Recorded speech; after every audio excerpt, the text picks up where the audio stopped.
Vamos a ver, errores podría citar varios, pero yo diría que el más común o el error que no se puede permitir, si queremos agregarle ahí, es la falta de preparación. Un abogado o una abogada que llegue a improvisar es fatal para los intereses de su representado. Un abogado que llegue con poca preparación, una abogada que no conozca el expediente, que no conozca los detalles de la audiencia, sin duda alguna va destinado al fracaso. Improvisar en audiencias orales, en los procesos civiles, jamás se lo recomendaría a nadie. Y creo que no solamente en los procesos civiles, sino en cualquier tipo de proceso. Y vamos a ver, creo que aquí, citando este error, y Noelia me dice si lo ha notado en audiencias, uno como abogado nota cuando la contraparte fue preparada adecuadamente o cuando llega a improvisar o leyó el expediente hace unos minutos porque se nota en la audiencia. Pero si nosotros como contraparte lo notamos, tal vez ahí no está el problema. El problema más grave lo va a tener ese colega cuando lo nota también el tribunal o lo nota el juez a cargo de la audiencia preliminar, por ejemplo. Pero incluso me gustaría en esto la acotación de Noelia, a ver si coincide conmigo o comenzamos a discrepar de una vez, Noelia. Muchas gracias. No, no, completamente de acuerdo. Y aquí más bien ahondo un poquito también para realizar algunos aportes.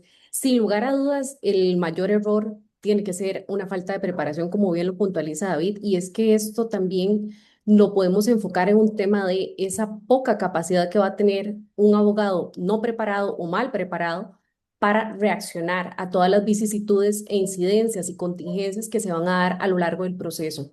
Definitivamente, en un modelo oral como el que nos rige en la actualidad, esos temas o esta falta de preparación se vuelve muchísimo más evidente y aquí tenemos un poco como una errónea concepción de que por medio de la oralidad simplemente podemos disfrazar esa falta de preparación, pero por el contrario, más bien se evidencia, ya que la oralidad en realidad debería ser una herramienta que nos permita no solo un diseño estratégico del caso, como vamos a poder ir desarrollando a lo largo de esta jornada, sino también pues poder tomar decisiones estratégicas y tácticas en el momento. La oralidad nos exige precisamente un dominio completo, no solo del expediente desde su parte procesal, sino también, desde luego, el manejo del caso como tal, para poder definitivamente atender a esas vicisitudes que se van a ir planteando en las diferentes etapas procesales. Entonces, sin lugar a dudas y con una sola frase, yo cerraría el tema en cuanto a que la audiencia definitivamente no se improvisa, sino que por el contrario, la audiencia se diseña y se diseña desde antes, desde el momento de la teoría del caso. Muchísimas gracias. Vamos a continuar. Doña Noelia, ¿me podría indicar si es lo mismo una audiencia única que un proceso por audiencias, entiéndase, preliminar y complementaria? Interesante la pregunta. Vamos a ver, a nivel técnico y formal, en cuanto al Código Procesal, pues definitivamente el legislador estableció algunos tipos de audiencias únicas para algunos procesos muy específicos, como podría ser el proceso sumario, el proceso monitorio. Sin embargo, evidentemente existen procesos que requieren, por su propia naturaleza y por las vicisitudes que se van a plantear a lo largo del caso, pues esa división en dos fases, en la fase preliminar y en la fase complementaria. ¿Qué es lo importante y qué es lo enriquecedor en cualquiera de los dos escenarios?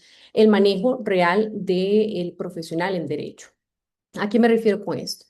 Tanto en la audiencia única como en una audiencia preliminar vamos a tener una fase de saneamiento, una fase en la cual vamos a poder depurar todas las diferentes etapas, el proceso como tal. Y por supuesto, evidentemente, luego se va a pasar a una fase pues mucho más amplia, como sería la fase complementaria o audiencia de pruebas, como también es conocida, para poder hacer lo que es la evacuación de la prueba. Sin lugar a dudas, el tema planteado acá es cómo vamos a abordar estas audiencias, sea una audiencia única, sea una audiencia preliminar y complementaria, o inclusive la posibilidad que también plantea nuestro código de que en una audiencia que originalmente es señalada como preliminar puede eventualmente transformarse en una audiencia complementaria en el mismo acto. Entonces, lo importante, como ya hemos venido analizando desde ya, es esa preparación previa que tiene que tener el profesional, esa capacidad de prever esas posibles situaciones para que nada de esto nos tome por sorpresa. No hay nada peor que llegar a una audiencia y toparse situaciones que nunca fueron previstas por el abogado previo, porque se resultan muchísimo más evidentes en la práctica. Entonces, lo importante, como les digo, es poder tener esa claridad, esa previsión y poder hacer entonces el abordaje correspondiente dependiendo evidentemente de las etapas. Sin embargo, a final de cuentas, en ambas situaciones tenemos las distintas etapas procesales que tienen que ser abordadas y desarrolladas ampliamente por el profesional. Muchísimas gracias, doña Noelia. Don David, ¿algún aporte? Sí, sobre eso, vamos a ver, entre Noelia y yo hemos preparado una información para los participantes al final de esta charla que se les va a enviar, que es una especie de infografías donde se ha construido información ya revisada por ambos, donde tratamos de sintetizar algunas de las cosas más importantes de las audiencias orales. Entre ellos, el tema de las actividades que se realizan en la audiencia preliminar, cuáles en la audiencia complementaria y cuáles se realizan en los procesos de audiencia única para que lo tengan un poco más mapeado. Pero lo que sin duda es importante y que no quiero dejar que se diluya con esto que les acabo de decir, es lo que dice Noelia, es que si no nos preparamos para las situaciones más adversas, va a ser evidente en el desarrollo de la audiencia, ¿verdad? De tal forma que al menos yo soy del criterio de que prefiero ser de los pesimistas y de los que se plantean el escenario más caótico y crítico y lo desarrollo de previo y me preparo de previo. No se dio, qué dicha que no se dio en la audiencia, qué dicha que no pasó nada, qué dicha que incluso las partes en buenos términos conciliaron, se dieron besito y abrazo y todo el mundo terminó contento invitándose un café. Pero si se daban los escenarios caóticos, ya no nos iba a hacer daño porque estábamos preparados para cada uno de ellos. Muchísimas gracias. Don David, tal vez para continuar con su persona, ¿podría indicarme el juez o la jueza deben conocer el expediente antes de llegar a la audiencia oral?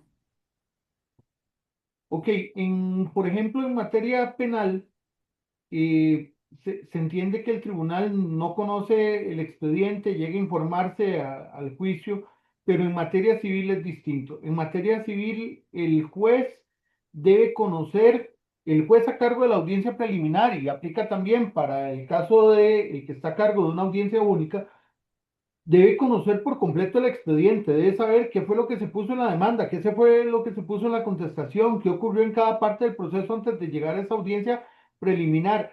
Sí debe conocer y tener muy mapeado el expediente. De hecho, eh, por lo menos hasta donde me ha tocado, por dicha, he topado con jueces que hacen muy bien su tarea y hasta están muy atentos a que, dirían los abuelos, no le metan 10 con hueco, ¿verdad? De que no los traten de enredar en alguna situación, alguna de las partes, porque conocen muy bien cuál es el contenido del expediente, cuáles son los hechos controvertidos, cuál es la prueba. Y vamos a ver por qué o cuál podríamos decir en cierta manera que es el sustento de que los jueces deben conocer el expediente antes de llegar a la audiencia oral. Bueno, ese sustento no lo brinda el 102.3 y no lo brinda el 103.3 del Código Procesal Civil. ¿Por qué esto? Porque si vemos en detalle esos artículos, hay algunas actividades que el juez no las puede desarrollar sin antes haber conocido y haber leído por completo el expediente. Por ejemplo, no puede definir el objeto del proceso si no conoce de previo el expediente. No puede definir el objeto del debate, que es distinto, es decir, marcar cuáles son los hechos controvertidos si de previo no estudió el expediente. No puede definir cuáles pruebas se van a admitir y cuáles no y cómo se van a evacuar esas pruebas si ni siquiera estudió por encima el expediente. Entonces, la respuesta definitiva sería un sí, por lo menos de mi parte sería un sí, el juez tiene que conocer el expediente. Muchísimas gracias. Doña Noelia, ¿algún aporte? Sí, definitivamente más que una exigencia es una necesidad, ¿verdad? Y creo que esto a su vez también vuelve mucho más evidente la exigencia por parte de nosotros como abogados de también llevar ese control, ¿verdad? Entonces es muy lamentable cuando llegamos a una audiencia, por ejemplo, y vemos que el juez nos viene a leer las pretensiones, ¿verdad? Y empieza a notarse algunas vicisitudes que en realidad lo que termina es un poco dilatando la misma audiencia, contrario a aquellos casos en los cuales el juez realiza su tarea, analiza el caso con detenimiento y evidentemente pues logra inclusive en una etapa temprana resolver cualquier problema, cualquier tema de saneamiento que sea necesario en el proceso. Entonces, definitivamente es un aspecto esencial el hecho de este conocimiento y esta revisión exhaustiva por parte de los tribunales, obviamente previo a una audiencia y por supuesto del lado de nosotros como profesionales. Muchísimas gracias. Y siguiendo en esta misma línea, viendo que estamos en un sistema oral, doña Noelia, ¿qué pesa más? ¿Un buen escrito de una demanda o la contestación o el buen desarrollo en una audiencia oral? Interesante la pregunta.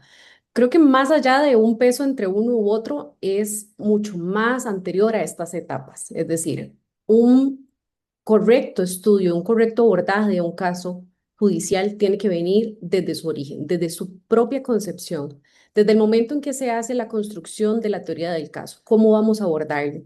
¿Qué es lo que queremos acreditar? ¿Qué es lo que necesitamos para probar? ¿De qué va a tratar nuestro caso? Desde el momento en que se hace una correcta construcción de la teoría del caso, se hace una correcta valoración y determinación de los hechos, se hace una correcta determinación de cuáles son los medios de pruebas que vamos a requerir, un cálculo probático correcto. Desde ahí la construcción viene de una forma correcta.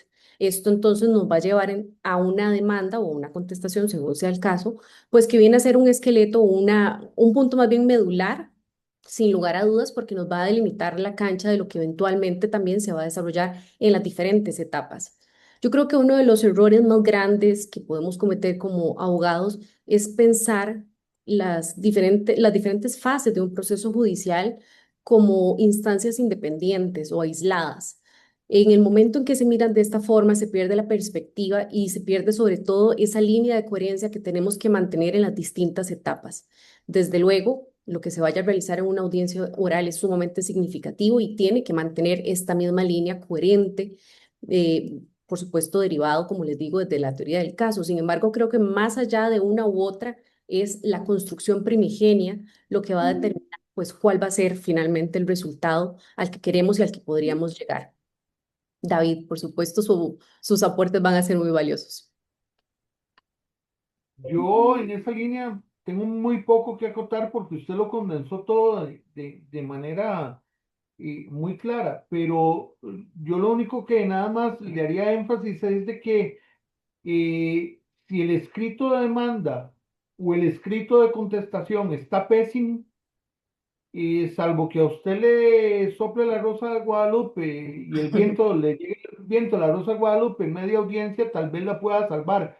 Pero creo en lo que dice Noelia, todo tiene que llevar un orden y debe llevar una cuestión holística. No, no puede verse el proceso como islas, ¿verdad? Entonces, si yo planteé bien antes de hacer la demanda, mi teoría del caso, y tengo clara cuál es mi teoría del caso, y lo pude desarrollar bien en la demanda, y la demanda cumple con todos los requisitos, y aparte de eso, si nos pasamos de acera en la contestación, se hizo una contestación planteando previo cuál es mi teoría del caso frente a esa demanda que tengo, y pongámosle un poquito de complejidad al caso, como ocurre en los procesos ordinarios civiles, y donde también hice una teoría del caso para plantear una contrademanda o una reconvención.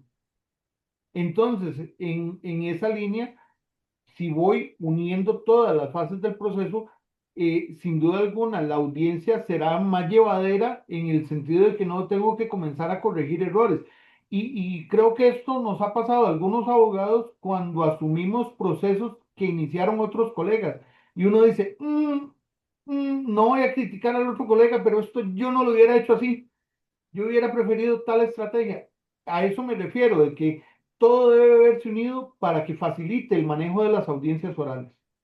Incluso voy a hacer mención de algo aquí, no sé, porque la verdad no, no me ha tocado contestar una demanda de Noelia, pues, de momento, no he tenido ese privilegio, pero yo acostumbro, por lo menos cuando yo redacto la demanda o redacto una contestación, sobre el hecho que yo estoy redactando, de una vez indico al final, sobre este hecho o como prueba que sustenta este hecho, y digo cuál es la prueba. Y en el acápite relacionado con la prueba, obviamente digo prueba documental tal, esta prueba se ofrece para sustentar el hecho tal, para que haya una conexión. No sé si se acuerdan algunos, yo ya soy modelo 82, soy modelo viejito, en la escuela nos ponían a hacer los famosos pareos y había que unir lo de las columnas de la izquierda con los de la derecha. Prácticamente yo busco que en la demanda o en la contestación hacer eso, de que el hecho vaya conectado con una prueba y la prueba vaya conectado con un hecho. Eso le facilita a usted a futuro el manejo de la audiencia, principalmente en las preliminares, pero también le va a dar la facilidad al juez de que tenga un esquema más fácil cuando él estudie el expediente de las pruebas y la seriedad de ese ofrecimiento probatorio que usted está haciendo.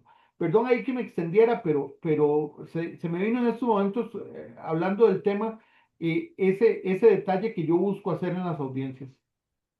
Yo voy a hacer una pequeña acotación porque ahora que mencionaba hoy de eso, recordé de un caso que tuve ya hace un par de años atrás, pero fue un caso bastante significativo. Y es que, como decía David, es un poco difícil ya cuando uno tiene que asumir un proceso posterior, ¿verdad? Y en este caso concreto era para asumir la fase de audiencias.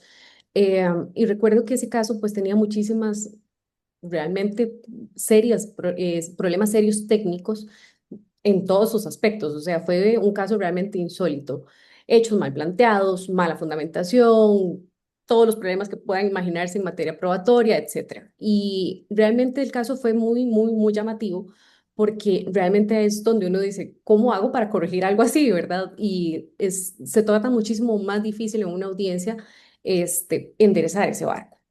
Recuerdo que en esa oportunidad, pues de verdad que el caso tenía tales vicios que llegado a la audiencia preliminar, y justo era recién empezando a entrar en vigencia el Código Procesal Civil, la jueza terminó por decantar eh, el echar para atrás los actos procesales. El vicio era tan grave que entonces dio la posibilidad de corregir la demanda porque realmente resultaba imposible hacerlo de otra manera y por supuesto retrotraer algunas etapas ante esta situación. Entonces, lo que quiero destacar con esto es qué importante que es esa coherencia que tiene que mantenerse a lo largo del proceso. Sin embargo, la realidad es que muchas veces nos enfrentamos a esas situaciones, ¿verdad? Sea porque heredamos un caso o porque nos contratan para esas fases. Lo importante es cómo vamos a abordar ese manejo y desde luego que cualquier corrección que se vaya a realizar siempre tenga esa coherencia que es fundamental para evitar precisamente problemas mayores. Muchísimas Xioma, gracias a ambos. Xioma, te molesto. Vieras que acabo de ver en el chat una pregunta que quisiera abordarla de una vez por lo interesante que es. Claro Dice que don sí, la de Gilberto. don Gilbert. Ajá, dice, puede ser una excelente demanda, pero si la prueba no es la adecuada o prueba es inútil, impertinente o inidónea, reúne los requisitos para una demanda improponible. Es así. Ok, si la prueba es inútil, impertinente, inidónea como tal, no es un tema propiamente de improponibilidad de la demanda. ¿Por qué esto? Para iniciar, por lo menos con mi apreciación, y me gustaría escuchar el criterio de Noelia, porque para mí es un tema del 41.5, que es el tema de la apreciación de la prueba, de la valoración probatoria que haga el juzgador o el tribunal en relación con los elementos de prueba aportados por las partes. Recuerden cuál es la base. El 41, el artículo 41, empezando nomás, establece a quién le corresponde la carga de la prueba. Entonces, si yo no hice lo adecuado a la hora de formular la demanda o formular la contestación o la reconvención o la réplica, pues tengo que asumir las consecuencias procesales que se vengan en el acto de la sentencia. Eso por un lado. La segunda situación es de que la improponibilidad de la demanda en cuanto a los supuestos, porque yo no diría requisitos de la improponibilidad de la demanda, yo diría cuáles son los supuestos fácticos de improponibilidad de la demanda, están definidos concretamente por el legislador en el 35.5 del Código Procesal Civil. 35.5 para los que están tomando nota por ahí. Y nos da 9 supuestos que evidentemente por cuestiones de tiempo yo no los voy a leer ni voy a comenzar a explicar cada uno de ellos, pero nos da los 9 supuestos taxativos en los que es posible una improponibilidad de la demanda. Eso, digamos, como respuesta a esa pregunta. No sé si se me escapó algo, Noelia, en relación a esa pregunta. No, aunado nada más a ello, ¿verdad? Es usual confundir temas de admisibilidad de la prueba con valoración, como ya bien lo apuntó David, pero en el caso concreto de la demanda improponible hay que tener mucho cuidado porque evidentemente estamos hablando de una sentencia anticipada, ¿verdad? Entonces, aquí evidentemente el manejo procesal sí va a ser bastante, mucho más quisquilloso por parte de tribunales. Y efectivamente lo que hay que abocarse es a esas causales específicas que establece el código, debidamente fundamentadas y debidamente probadas. Entonces, el hecho de que haya un faltante de prueba o, ¿verdad?, en cualquier modalidad, algún vicio o problema de admisibilidad con la prueba, eso no va a afectar necesariamente y no va a decantar necesariamente en un tema de improponibilidad. De hecho, no estaría ni siquiera dentro de los supuestos concretos de la norma, pero sí podríamos explotarlo, evidentemente, a lo largo del proceso, en las etapas procesales, particularmente en la parte de admisibilidad de las pruebas, que es donde más vamos a poder sacar o relucir estas falencias, ¿verdad? Entonces es ahí donde realmente podríamos explotar estos puntos débiles de la contraparte. De hecho, Noelia, eso que usted menciona de que los tribunales son un poquito quisquillosos, yo diría que bastante, porque incluso hay resoluciones del Tribunal de Apelación Civil en San José. Por cierto, ambos, que recuerdo ahorita dos, y los tengo por ahí guardados, de memoria no me sé los números de los votos, pero son redacción de don José Rodolfo León Díaz, que por cierto se nos pensionó el 20 de febrero, que es una lástima el juez que estamos perdiendo, o el juez que pierde el Poder Judicial en materia civil. Y don José Rodolfo en esa redacción lo que insiste es dos cosas: de que nunca debe prestarse una improponibilidad de la demanda como un motivo o un traslape para denegar el acceso a la justicia a las partes. Y la otra situación que deja muy en claro en una de esas resoluciones es el tema de la taxatividad de los presupuestos o de los escenarios en que puede darse o no la improponibilidad, porque precisamente siento yo que el espíritu del legislador es, en este caso, de encerrar y enmarcar cuáles son los supuestos de improponibilidad para que precisamente no permita tener un elástico ahí muy amplio para denegar el acceso a la justicia y quitar cargas en los tribunales, ¿verdad? No cerrar casos o darles un balazo, ¿verdad? De un tiro de gracia a los procesos innecesariamente, sino bajo causales específicas que incluso le den seguridad jurídica a las partes. Muchísimas gracias. Don David, hemos hablado de la preparación y que la preparación es fundamental antes de las audiencias, pero podríamos decir que se puede llegar a improvisar en una audiencia. La respuesta, ¿se puede improvisar en una audiencia? Sí, sí, sí, claro, sí se puede, pero le va a ir fatal, pero le va a ir fatal, se lo garantizo. Así como le digo de que sí se puede, y en el código no está prohibido llegar a improvisar ni en ningún manual, ni creo que ninguna antología de derecho procesal civil de nuestro país está prohibido improvisar. Sí, sí se puede, pero le va a ir fatal, ¿verdad? Y como dirían por ahí, posiblemente usted o abogado o abogada que vaya a improvisar, la contraparte lo va a reventar. Yo digo que uno debe pensar, cuando va a audiencias, yo siempre me mentalizo así. Cuando voy a audiencias, siempre me preparo pensando que de contraparte voy a tener a los abogados a los que yo más admiro y a los que sé que son los más duros, porque me obligo siempre a buscar estar bien preparado. Si vean, con esto le voy a decir algo de cómo se da cuenta uno con pequeños detalles si la gente llega a improvisar o no. Yo no sé si a Noel le ha pasado, pero a mí me ha pasado de que lo he visto, ojo, no lo he hecho, lo he visto, y ahí uno dice, o este abogado no sabe a qué vino hoy, o simplemente no conoce el proceso, o viene a ver qué sale de la audiencia. Llegan a una audiencia preliminar de un proceso ordinario civil y llevan a los testigos que ofrecieron en la demanda. o a los testigos que ofrecieron en la contestación, a la audiencia preliminar.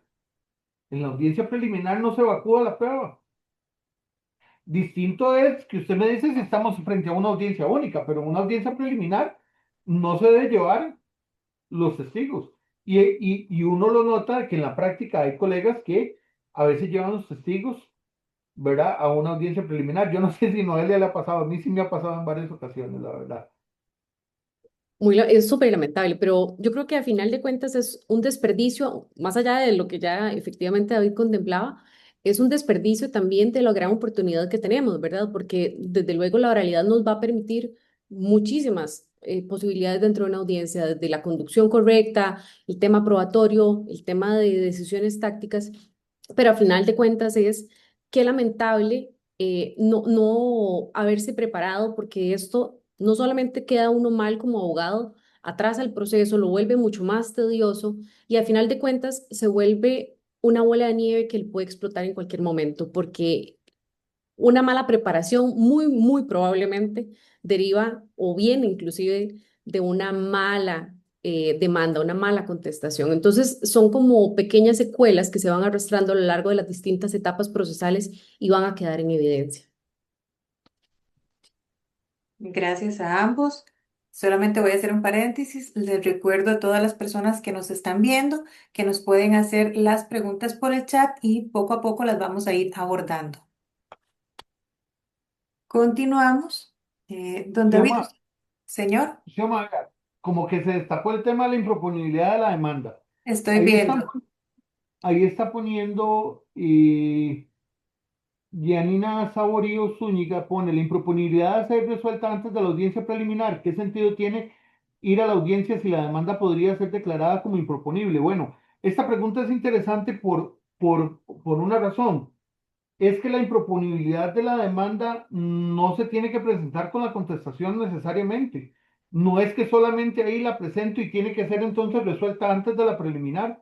No, puede ser que yo me esperé a la preliminar y en audiencia preliminar invocar la improponibilidad de la demanda, ¿verdad? Eso no sería, digamos, algo totalmente, digamos, raro o extraño. ¿Y por qué esto? Porque esto se deriva, y perdonen si yo soy muy necio de citar el código, pero creo que en este tipo de cosas tenemos que saber cuál es la norma que nos da la pauta. El 35.5, cuando habla en el encabezado de la improponibilidad de la demanda, dice, se verá rechazada de oficio a solicitud de parte mediante sentencia anticipada dictada al inicio o en cualquier estado del proceso la demanda manifiestamente improponible. O sea, no dice que necesariamente o que sea exclusivo de presentarlo en la contestación de la demanda o en la réplica, ni que tiene que ser resuelta antes de la audiencia preliminar. Podría darse en otro estado del proceso. Por eso me parece que la pregunta es muy importante que realiza doña Yanina. No sé, Noelia, que en esto que surge aquí en el chat. No, totalmente. Y creo que vamos de nuevo con el tema de la previsión. Si uno realiza un examen correcto de los diferentes estadios del proceso previo a una audiencia, ahí mismo puede darse cuenta si estamos o no ante un riesgo de que nos declaren a nosotros la demanda improponible o nosotros poderla plantear. Entonces, esa posibilidad que brindó como una novedad en su momento este nuevo código, bueno, Código Procesal Civil, viene a marcar una pauta interesante donde efectivamente se puede plantear por escrito o inclusive a viva voz en la audiencia preliminar, o inclusive, como bien lo mencionó David, en cualquier estadio del proceso, a final de cuentas, porque lo que se busca es depurar esos casos que efectivamente pues no nos van a conducir a nada. Ahí el tema es que necesariamente tiene que haber un contradictorio, que inclusive la misma norma lo prevé, que puede darse 3 días en caso de que se hubiese planteado por escrito, o bien en la audiencia, pues a viva voz. Sin embargo, es muy importante nuevamente ese estudio minucioso del caso para poder saber si estamos ante un riesgo así o, por el contrario, si nosotros y el caso lo amerita, plantearlo y poder aprovechar esa oportunidad para hacerlo. Muchísimas gracias. Voy a proceder a leer una pregunta que dice don Javier. Buenas tardes, tengo una duda. Cuando uno contesta la demanda, tiene que solicitar en ese escrito de contestación que los testigos ofrecidos por la parte actora se tengan como testigos en común. o por el principio de comunidad, la prueba no hace falta, cuándo aplica ese principio y cuándo no. No, no sé si contesto de una vez. Si me hace el favor, claro. Gracias. Muchas gracias, don David. Vamos a ver, cuando, independientemente si somos actores o demandados, es un tema, parte de los requisitos poder ofrecer las pruebas que consideramos necesarios. Y vamos de nuevo, según nuestra teoría del caso y nuestro cálculo probatorio, nosotros vamos a saber cuáles son las pruebas o los medios de prueba que vamos a requerir. En el caso de la prueba testimonial, necesariamente en estos actos de alegación, sea demanda o contestación, ofrecemos la prueba testimonial. Y en esa prueba testimonial indicamos a qué hechos se van a referir concretamente. Puede darse la situación de que compartamos testigos, poco, no es tan habitual, pero bueno, puede darse perfectamente la situación. El tema de la comunidad de la prueba es un efecto que se genera, es decir, independientemente de si la otra parte propuso o no la prueba que yo estoy planteando, una vez que son admitidas las pruebas y una vez que se van a evacuar esa prueba es común, es decir, el resultado de esa prueba va a ser válida para el proceso, la prueba ya deja de ser de la parte y pasa a ser prueba del proceso. Aquí es muy importante tener claridad para qué son las pruebas. Los medios de prueba, al final de cuentas, lo que vienen es a aportarle información relevante y valiosa a un juez. ¿Para qué? Para que con ella pueda resolver el caso. Entonces, en esa fase inicial, las pruebas son de las partes, pero una vez que ya son admitidas y se empieza la evacuación, evidentemente ese resultado de ese medio de prueba, pues evidentemente va a ser común para las partes. Es decir, no se trata de una prueba solamente del actor o solamente del demandado. Entonces, creo que esa es la consideración inicial que tenemos que tener. Muy importante, y aquí es un tema también de carga probatoria, es que cada uno tiene que saber qué es lo que necesita según su teoría del caso para probar qué es lo que requiere. Y con esa previsión, entonces, disponer cuáles son los medios que va a requerir y hacer, obviamente, su correspondiente ofrecimiento o aportación, dependiendo del medio que tratemos, y su correcta evacuación en su momento procesal. Gracias. Yo, yo, yo quisiera acotar algo ahí.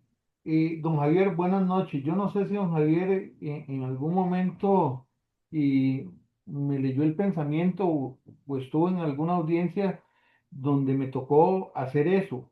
Vean, y no dependan de la otra parte. Esto es muy importante. La explicación técnica que acaba de dar Noelia es valiosísima en cuanto a dónde empieza el tema del principio de comunidad de la prueba como un efecto. Y creo que de mejor forma no lo puedo haber dicho. Y aquí yo quisiera acotar, no dependan de la otra parte, no dependan de la otra parte. ¿Por qué esto? Una de las cosas que para mí es vital para litigar en materia civil, que usted debe conocer antes de meterse a este charco es conocer al revés y al derecho el artículo 2 del Código Procesal Civil sobre los principios procesales. Si usted se sabe manejar sobre los principios procesales, eso le va a dar una ventaja mayor en las audiencias. Y vean, voy a decirlo por qué. El 2.4, creo que sí era el 2.4 sobre el tema del principio dispositivo, es el que permite entender de que las partes disponen de sus derechos procesales como mejor le convengan de acuerdo a la estrategia que tienen. Entre ellos, la administración, uso, ofrecimiento de las pruebas. Voy a poner el siguiente ejemplo, don Javier. Imagínese de que usted y yo estamos litigando de contraparte. Yo soy la parte actora, usted la parte demandada, y resulta que yo ofrecí tres testigos en esa demanda y ofrecí la declaración de su cliente para que venga declaración de parte. ¿Ok? Entonces usted dice, bueno, voy a contestar la demanda y la verdad es de que yo no voy a ofrecer prueba porque como ya usted ofreció los tres testigos y que a mí también me sirven y además como va a tener la declaración de mi propio cliente, yo ya no la voy a ofrecer. Viene la audiencia preliminar y resulta que en la audiencia preliminar, cuando estamos para definir las pruebas, le levanto la mano y le digo, mire, señor juez, hemos tomado la decisión que por estrategia y de común acuerdo con nuestro representado vamos a prescindir de los tres testigos y vamos a prescindir de la declaración de parte de la demandada, por lo cual solicitamos que conforme lo establece el código, se proceda a este asunto como de audiencia única y se nos permita la fase de conclusiones y listo. ¿Y qué pasó ahí? ¿Y para dónde agarro y cómo le justifico yo a mi cliente que me quedé sin prueba? Entonces, ahí es donde yo doy de consejo que no dependamos, ¿verdad? De la prueba de la otra parte. Si necesitamos esos mismos testigos, que coincido con Noelia, es muy poco común de que se utilicen los mismos testigos, pero si los necesitamos, hay que ofrecerlos. Mejor no correr riesgos. Por lo menos, mi visión. Muchísimas gracias, don David. En ese mismo escenario que usted acaba de plantear, entonces, ¿me podría decir si debe el juez a cargo de la audiencia preliminar llamar a los otros dos jueces para escuchar las conclusiones? Bueno, aquí podrían haber criterios divididos, pero para mí, si es un proceso ordinario de mayor cuantía con un tribunal colegiado, me parece a mí de que debería llamar a los dos cojueces para que integren y escuchen las conclusiones para que puedan deliberar y que puedan de esa manera, si bien como no hay prueba que evacuar, porque la situación así se dio, que sí puedan escuchar las conclusiones del tribunal completo, integrado, y puedan así deliberar sobre el fallo o sobre la sentencia de fondo.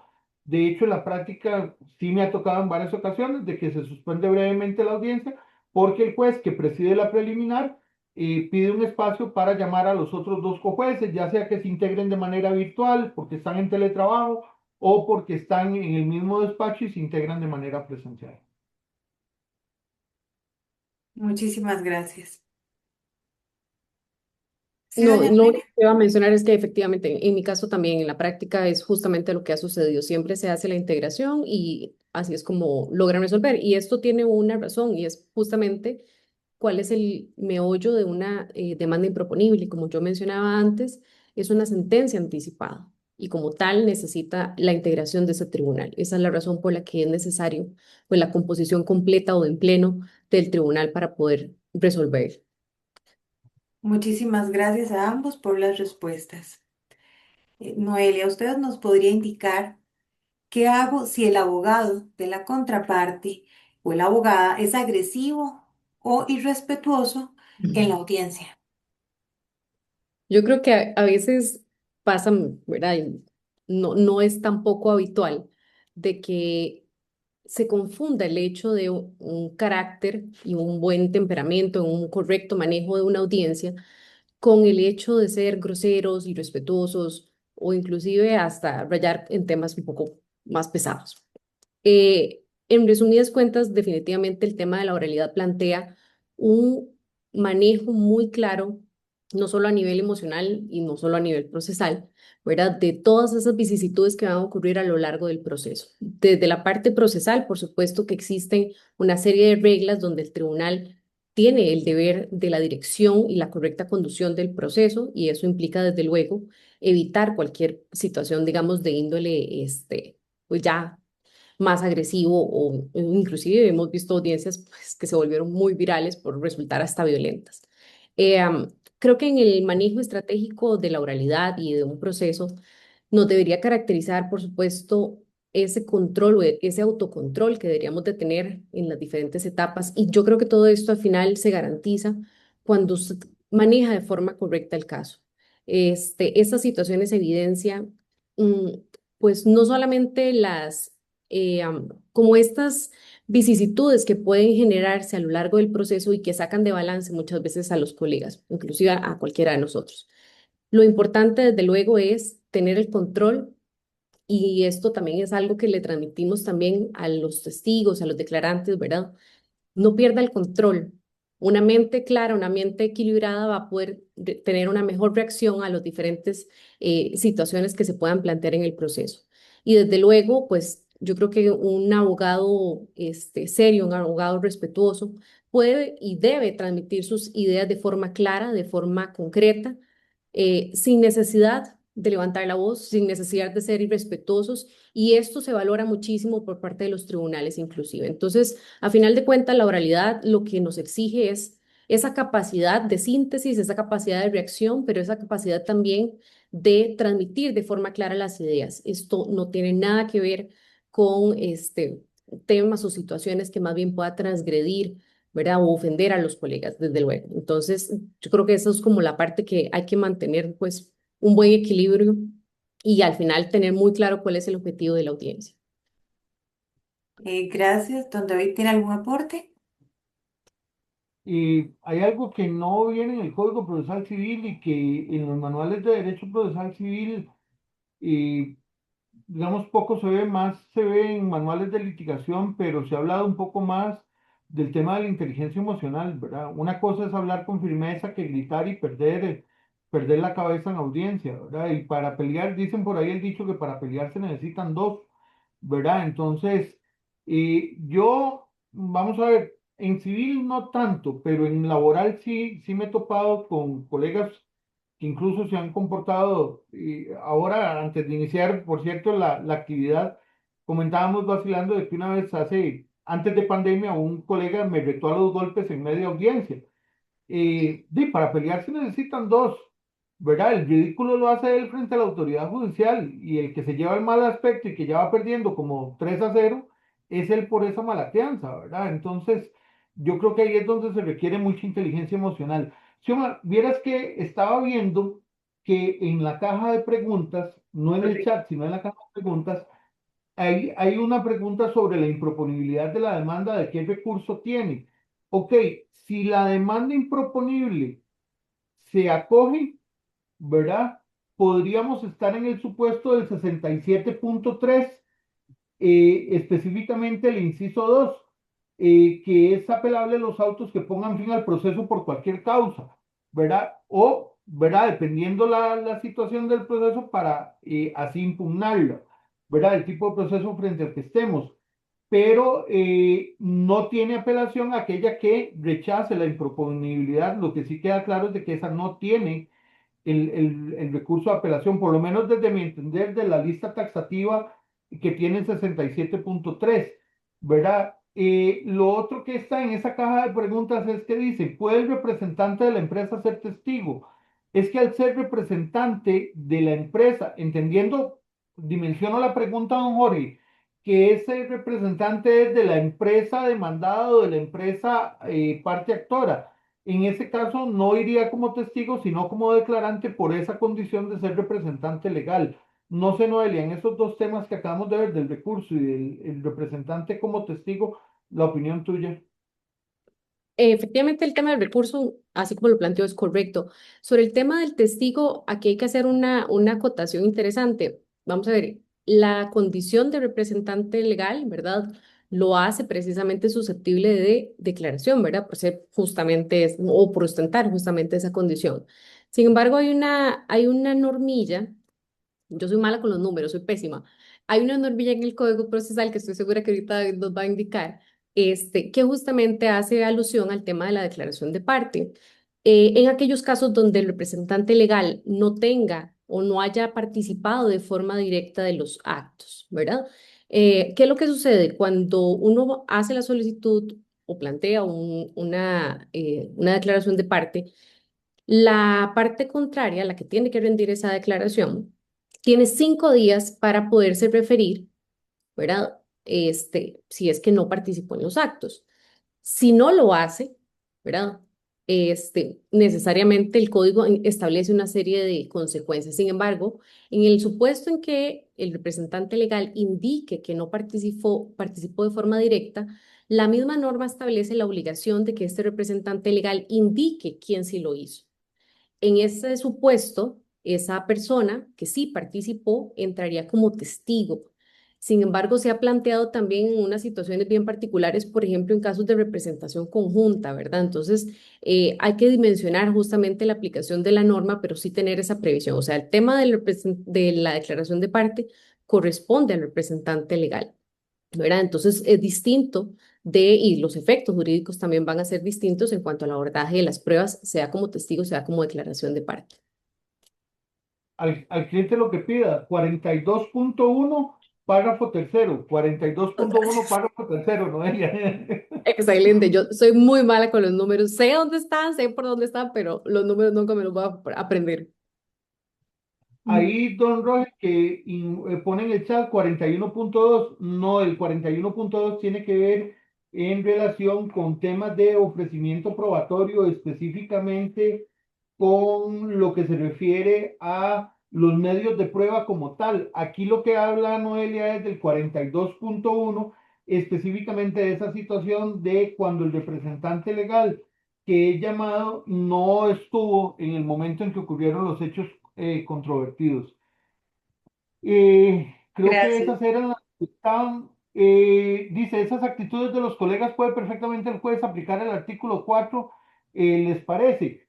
Sí, y es que precisamente dentro de las infografías que les vamos a pasar están esos artículos que los tienen que manejar. Vean, por ejemplo, voy a decirlo así rápidamente. Dos, el artículo 2 sobre el tema de los principios procesales. El tema del artículo 3.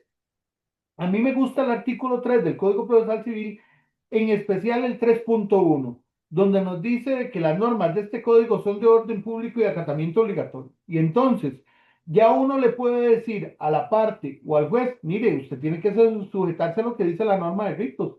¿Por qué? Porque el 3.1 así lo obliga, ¿verdad? Y lo que es el artículo 4 sobre los derechos y deberes de las partes, pues sí, evidentemente está en el 4.2 los deberes de las partes de comportarse con lealtad, ¿verdad? Y entre esos el respeto y el deber de cooperación con la administración de justicia. Y el juez tiene la obligación de velar por la dirección del proceso y además no solamente el 4, sino también para don Gilbert, que creo que fue el que preguntó, otro artículo que te podría servir ahí en esa parte es el 50.4. El 50.4 que habla propiamente de la dirección de la audiencia. Y en esa dirección de la audiencia, vea lo que ocurre. Dice, hará las advertencias legales que correspondan y en el segundo párrafo evitará la formulación de preguntas impertinentes, ta, ta, ta, ta. Y dice, además, retirará el uso de la palabra o le ordenará el abandono del recinto a quien no siga sus instrucciones. Entonces ahí está muy claro, ¿verdad? De la conducción que debe tener ese juez, apoyado, claro, coincido con usted en el artículo 4, sumado a lo que dice ese 50.4. Y sin Muchísimas perjuicio gracias. perdón, y sin perjuicio de las acciones que se puedan tomar en otras instancias, ¿verdad? Incluyendo el mismo colegio de abogados. Ya lamentablemente se han dado situaciones pues bastante engorrosas, por lo menos en mi experiencia no han sido la tónica, por el contrario, he tenido muy buenas experiencias con colegas, no más de encontronazos pues propios del momento, pero nada elevado. Sin embargo, sí han habido situaciones, inclusive videos tremendamente virales, ¿verdad? Muy lamentables.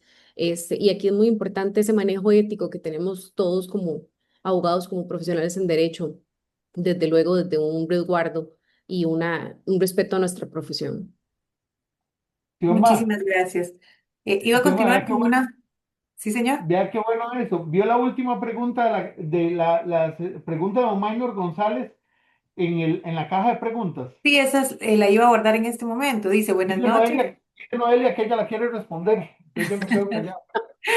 Dice, en el caso de una demanda mal planteada y que deba acudir como nuevo abogado, se puede lograr corregir en audiencia preliminar las pretensiones o alguno de los hechos mal formulados o no hay posibilidad procesal alguna y se debe enfrentar el proceso tal cual está planteado.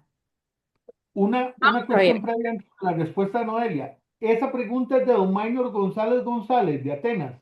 Nada más que me confirmen. Gracias, Noelia. no se preocupe.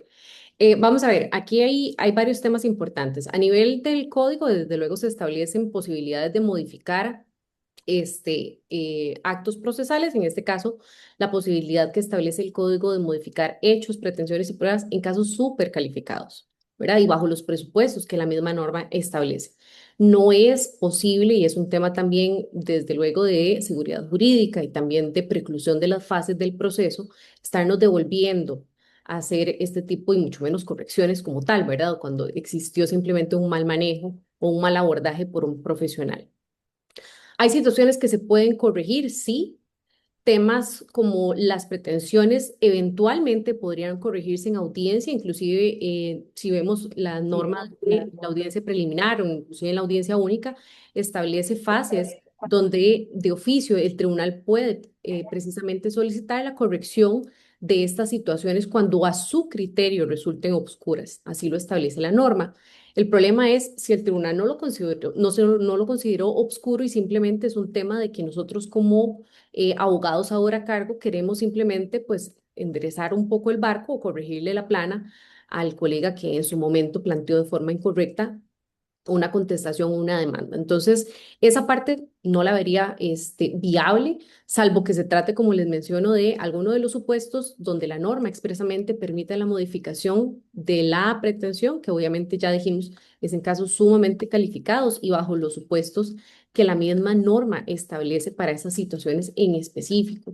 Y, por supuesto, en aquellas situaciones donde el tribunal así no lo permite por considerar ellos mismos que estamos entre situaciones obscuras, ¿verdad? Entonces, lo que sí hay que tener muy claro es cuáles son las diferentes etapas y hasta dónde podemos ahondar o tratar de enderezar algunos de estos actos procesales. El caso que yo les planteaba hace unos minutos, donde de forma insólita se tuvo que corregir toda la demanda, ¿verdad? Es un caso absolutamente atípico, fuera de serie, o sea, realmente, y tenía ya unos vicios de tal magnitud que viciaban el proceso. Y por eso es que en ese caso muy específico se echó para atrás y se ordenó la corrección, pero no podemos jugarnos el chance y no estamos tampoco en esas situaciones, ¿verdad? Entonces sí es un tema bastante delicado, yo creo que hay que tener muchísima responsabilidad y muchísimo cuidado a la hora de la redacción de una demanda, la contestación de una demanda, precisamente por las implicaciones que va a tener, lo vamos a arrastrar a lo largo de las diferentes etapas, como les mencionaba. Entonces ese manejo tiene que realizarse de forma muy cautelosa. David, no sé si querías abordar algo. Dos acotaciones. Una que no está en el Código Procesal Civil. Si usted va a asumir un caso que ya viene manoseado por otro colega y que usted sabe que no viene bien, realice un contrato adecuado de sus servicios legales con ese cliente y en ese contrato ponga las advertencias correspondientes del estado en que usted asume ese expediente y hasta dónde va a estar limitado usted producto de las cosas que encontró. Cuídese la espalda. Eso para mí, digamos, creo yo que debería ser un consejo práctico de resguardarse, de que después no le echen a uno los muertos de otra persona, ¿verdad? Como tal. Don Minor, qué dicha saber de usted, un abrazo enorme, de verdad, y un gusto. Noelia, y la segunda cosa que yo iba a comentar, que no sé si voy a embargar la cancha o no, es la figura porque, digamos, la pregunta que plantea Don Minor no me dice si es un caso donde ya hay contestación de demanda o plantea otras situaciones. Y es con respecto al 35.6 que permite la modificación o la ampliación de la demanda bajo ciertos escenarios y ciertas reglas para que después no digan de que Noelia y yo no les contamos esa parte. El 35.6 del Código Procesal Civil permite la modificación o la ampliación de la demanda bajo ciertas circunstancias antes de la preliminar o incluso establece el párrafo segundo antes de celebrarse la audiencia de prueba. Pero hay que tener cuidado y hay que leer esa norma de manera desmenuzada para estar en los supuestos que ahí se establecen. Que básicamente es cuando existan situaciones o hechos absolutamente novedosos de los cuales no se tuvo conocimiento. Pero sí es muy importante eso que menciona David, porque definitivamente lo que no podemos es solapar correcciones o negligencias, ¿verdad? Técnicas bajo el tema de una simple modificación de demanda. Esto evidentemente puede entrar en violación de los principios procesales, ¿verdad? Y sobre todo temas precluidos y ya inclusive la litis trabada. Entonces es sumamente una situación bastante crítica, bastante delicada que tiene que manejarse con muchísima cautela. Gracias. En esa misma línea hay una consulta en el chat de Gilbert Gómez y nos dice, más que una consulta es como está solicitando el criterio, la opinión de ustedes dos. Dice, el artículo 35.4 del Código Procesal Civil permite al juez puntualizar los requisitos de la demanda si ésta no los cumple. Le previene al actor la personería con la que se actúa, este la aporta, está dándonos ejemplos y el juez la tiene por presentada, pero en este mismo auto le previene aclarar pretensiones y cuantía. Hasta aquí se cumplen esas dos pretensiones que la norma contiene. El actor cumple la pretensión, pero posteriormente vuelve a prevenir de manera excepcional que aclare la cuantía porque no lo hizo adecuadamente. En este caso, bajo la concepción de él, ya haría una tercera prevención, por lo que resulta arbitraria la prevención del juez. A él le gustaría conocer el criterio de ustedes bajo ese escenario. Yo creo que más allá de, vamos a ver, cuando se abordó todo el tema de la reforma, mucho se mencionaba de la importancia de la concentración de las prevenciones, que es justamente lo que nos está comentando el colega. Sin embargo, lo que no podemos es dejar de percibir que a final de cuentas el proceso tiene una función, ¿verdad? Y necesitamos que el proceso esté depurado y esté las etapas, pues, de la mejor manera para evitar justamente que en etapas posteriores tengamos que devolvernos. Entonces, si efectivamente se hicieron las prevenciones, una, dos, claramente debió el tribunal, en un correcto manejo de su expediente, haber concentrado en la medida en lo posible estas correcciones. Sin embargo, si existen cualquier tipo de vicio necesario de subsanarse, desde luego, y a pesar de que la norma habla de dos prevenciones, pues desde luego no podemos dejar de corregir lo que amerite. Entonces, no es la práctica correcta, efectivamente.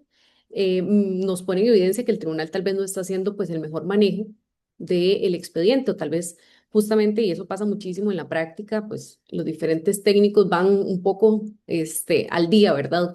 Con el caso. Entonces, hoy vieron, revisaron el escrito, pero se les olvidó el pasado y tal vez el otro también tenía algún tipo de error, etcétera. Entonces, es muy importante ese correcto manejo.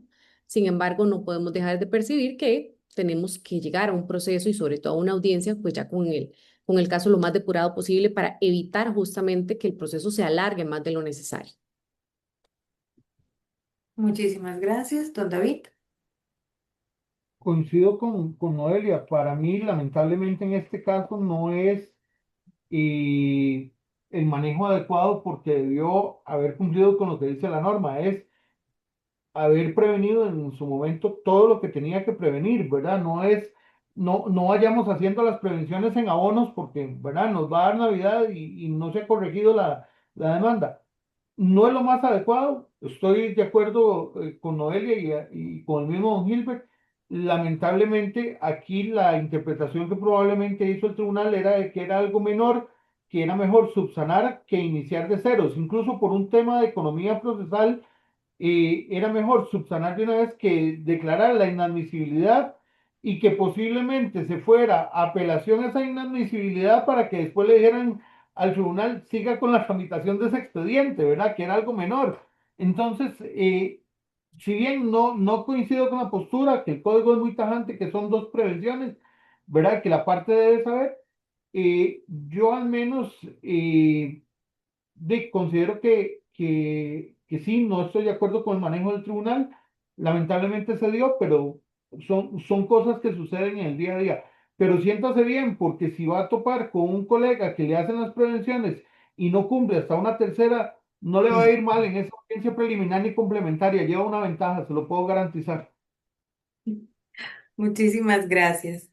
David, tal vez para continuar con su persona, en las audiencias y en el proceso civil, ¿qué es más importante? ¿El conocimiento jurídico o la técnica oral? Híjole, yo digo que tiene que haber una combinación de ambas, ¿verdad? Porque usted no va a posicionarse ahí como si fuera un orador motivador de masas y que va a conquistar el corazón de toda su audiencia porque simplemente habla muy bonito y muy elocuente y hace llorar al público o hace empatía con él. La técnica oral no lo es todo. Decía por ahí en una conferencia no, en un congreso en Ciudad de México lo dijo el profesor Jordi Ferrer, que la oralidad es buena, pero el oral no sirve para todo, decía él, ¿verdad? Y que un abuso de la oralidad no es bueno. Acá yo diría que ocurre igual. No podemos pensar de que porque hablo bonito, entonces no tengo que estudiar, no tengo que conocer el expediente y no tengo que conocer ni el proceso ni el derecho de fondo. aquí recuerden que nosotros hacemos un papel similar al de los cirujanos, ¿verdad? Porque podemos conocer muy bien lo procesal en un asunto civil, podemos conocer muy bien lo procesal. Eso sería como el médico que sabe abrir muy bien un cuerpo y sabe romper donde tiene que romper y cortar donde tiene que cortar. Pero si a la hora de la obra abre ese cuerpo y no sabe de cómo funcionan los órganos, ni qué hace cada órgano, ni cuáles son las enfermedades de cada órgano, se le murió ese paciente.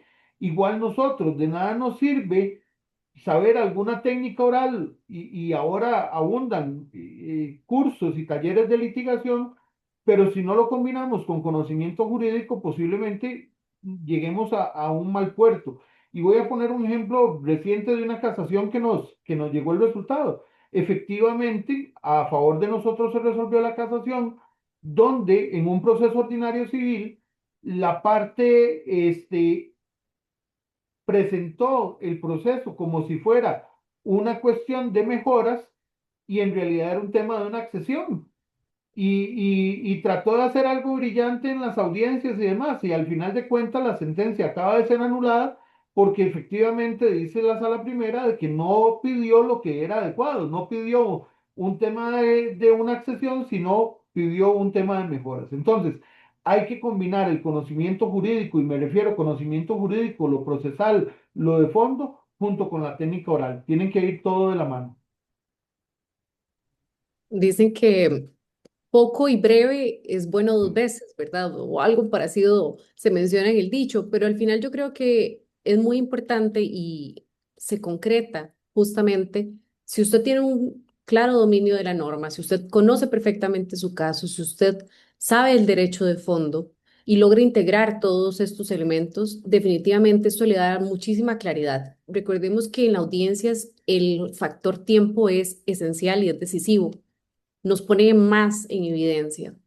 Cuando estamos en una audiencia oral, necesitamos una capacidad de reacción muchísima más inmediata, ¿verdad? Y entonces esa posibilidad que teníamos o que tenemos inclusive todavía en las fases escritas de tomarnos todo el tiempo para pensar y analizar, pues ya en una audiencia oral todo esto se vuelve segundos.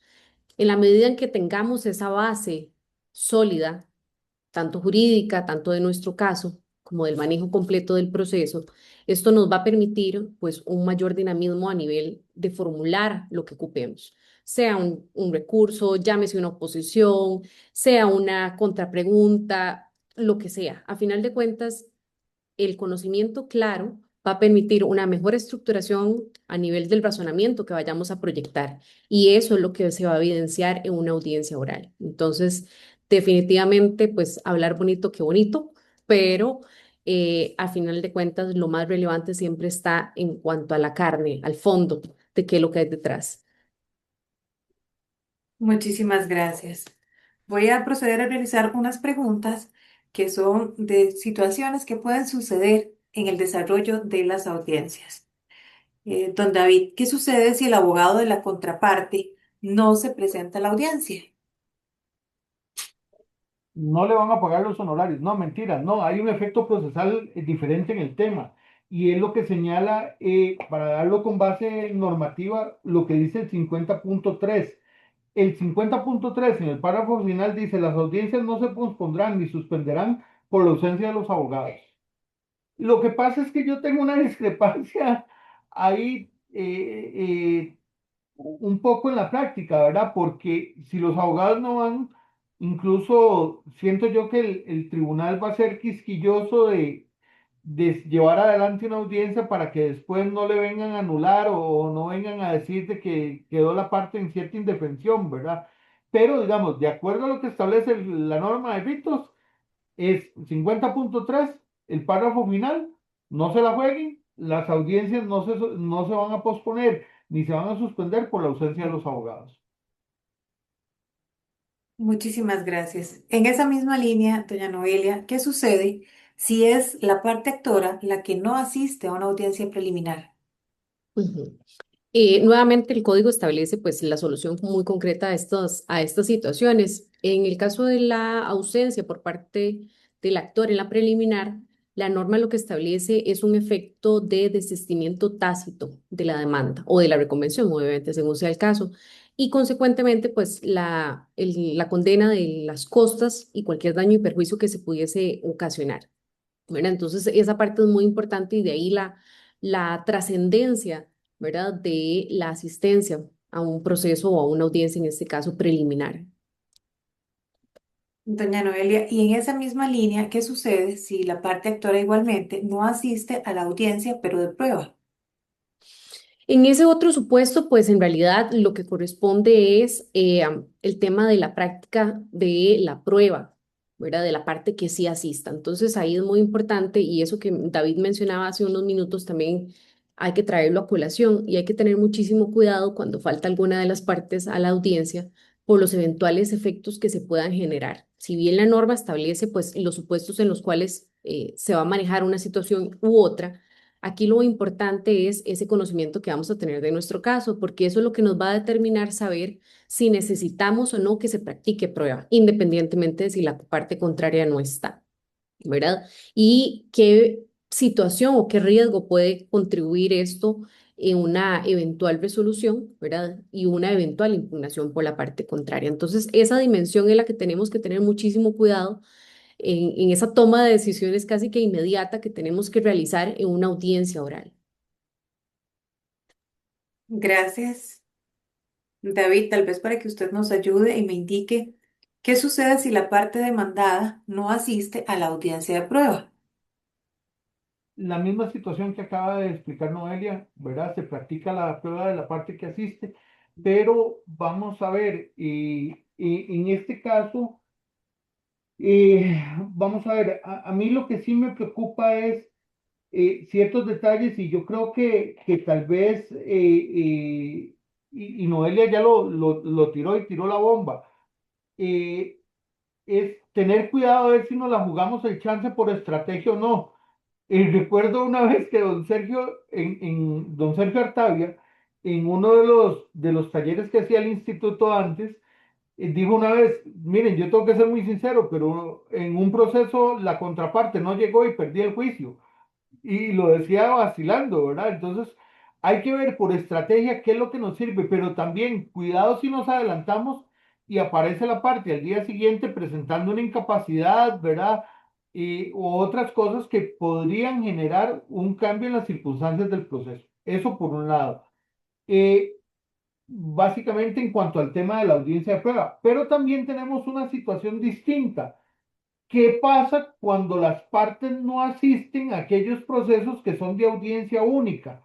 Bueno, el código nos vuelve a dar la solución en todos estos escenarios que hemos venido hablando y lo pueden ver en el 50.2, donde habla de las inasistencias, y en el 50.2.4 habla de qué pasa si las partes no van a la audiencia única y nos establece de que si en la audiencia única no comparece el demandante, es decir, la parte actora, se va a tener por desistida la demanda y o la reconvención y se le va a condenar al pago de las costas y los daños ocasionados.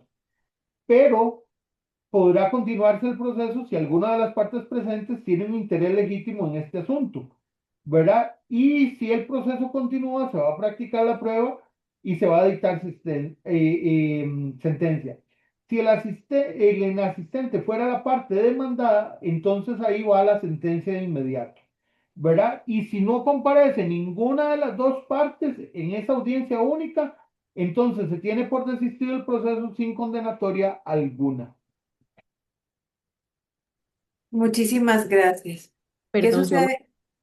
disculpe Sí, que interrumpa nada más, claro, ahora dígame. que mencionó David justo eso, me trae a colación un tema que de hecho el día de hoy estaba conversando con una colega brillante que se llama Catherine Calvo. Este, Justamente el tema de esa falsa creencia que a veces tenemos los abogados de que si no va a la parte contraria, ¿verdad? En este caso la demandada, automáticamente vamos a ganar el proceso, ¿verdad? Y un poco lo que David mencionaba de esa historia, esta historia que siempre se comenta, ¿verdad? De pasa muchísimo que se presenta una demanda y a pesar de que es una demanda, como dice uno, yo con yo, porque no, realmente no tengo una oposición formal, ¿verdad? O no llega la parte a la audiencia, igual se puede perder. Y es que eso es lo que hay que tener siempre como en miras. Nuestro caso debe ser tan sólido que se baste a sí mismo ¿verdad? Precisamente para que en esas situaciones tengamos la prueba suficiente para poder salir adelante y que el tribunal tenga todos los medios de prueba necesarios y tenga toda la información requerida para poder solventarse a sí mismo y evitar precisamente cualquier situación adversa. Entonces, nada más para tener eso un poquillo por ahí anotado. Tioma, perdón que me meta ahí y hay algo que acaba de surgir, no es del tema de Noelia, que lo acaba de acotar súper bien, pero acaba de salir un comentario en el chat que yo siento que merece atención inmediata. Dice Diana, buenas noches, primero que todo, Diana. Dice, el Código Procesal Civil, y hago énfasis, pero es propio, no lo pone Diana, el Código Procesal Civil exige el nombramiento de un suplente justamente por si el abogado principal no puede ir a la audiencia. Yo difiero totalmente de Diana, difiero totalmente y voy a diferir con base a lo que dice el mismo código. El 20.2 del Código Procesal Civil dice, abogado, director y suplente. Las partes deberán nombrar un abogado director judicial y facultativamente podrán designar uno o dos suplentes. Entonces, para mi criterio, criterio muy personal, la norma no exige el nombramiento de un abogado suplente, es facultativo y la Ujú. redacción de la norma es facultativa. Y aquí vengo a invocar, para fundamentar y argumentar lo que acabo de decir, el 3.1 donde habla de que las normas de este código son de acatamiento obligatorio, son de orden público de acatamiento obligatorio. Y la norma lo que dice es facultativamente, no es que es obligatorio o es una exigencia. Ahí, digamos, yo sí discrepo, digamos, del comentario que nos hace doña Diana. Buenas noches. Yo concuerdo con David. Evidentemente es distinto el escenario si se hubiese planteado efectivamente de forma voluntaria ese abogado suplente. En ese caso, evidentemente no habría ninguna justificación, inclusive para suspender una audiencia, ¿verdad? Estaríamos en un escenario distinto. Sin embargo, como bien lo apunta David, es un tema facultativo y esto también nos lleva a por qué es facultativo. Y es que efectivamente el ejercicio del derecho es un tema de confianza y es un tema personalísimo. Si yo contrato a David es porque yo creo en David, porque conozco su trayectoria, porque quiero que sea él el que me represente, ¿verdad? Entonces, hay una situación importante ahí que tiene que ser considerada. Sí, muchísimas gracias.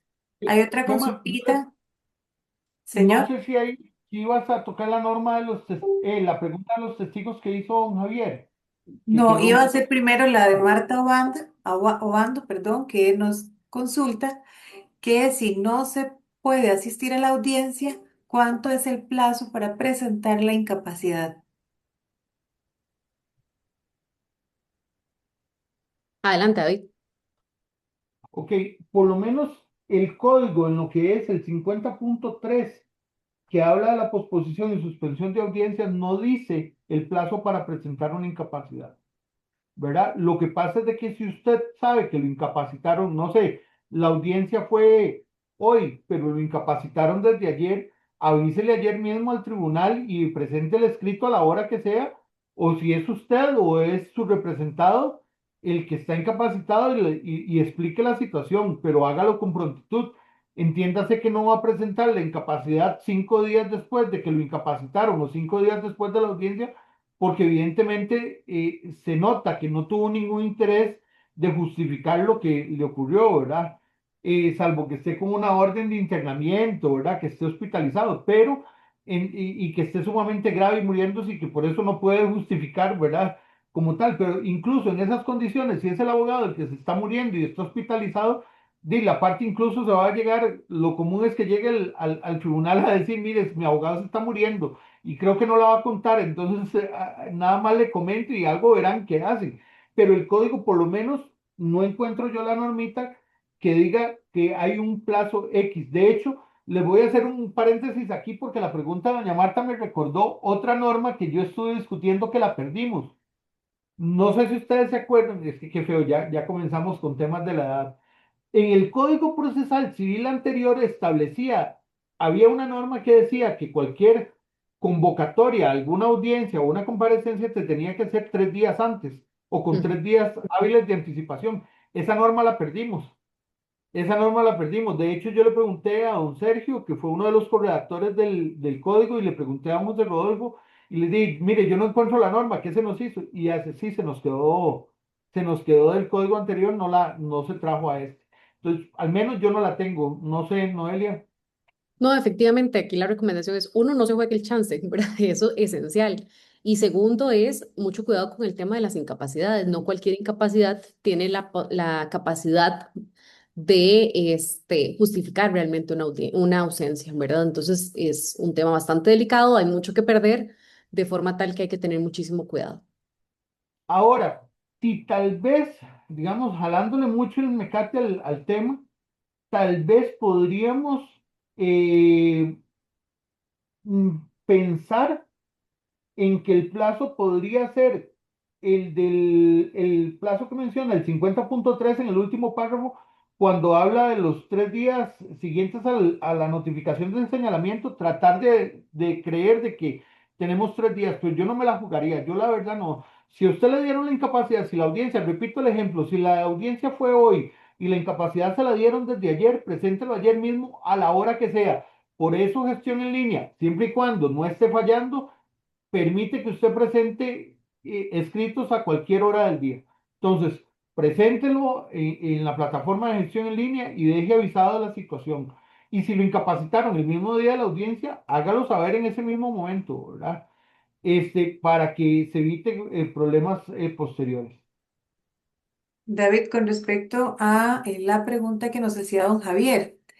Dice que es referente a los testigos. Si los testigos solo fueron ofrecidos por la contraparte, pero al aplicar el principio de comunidad de la prueba, ¿yo puedo hacerle cualquier pregunta al testigo de la contraparte?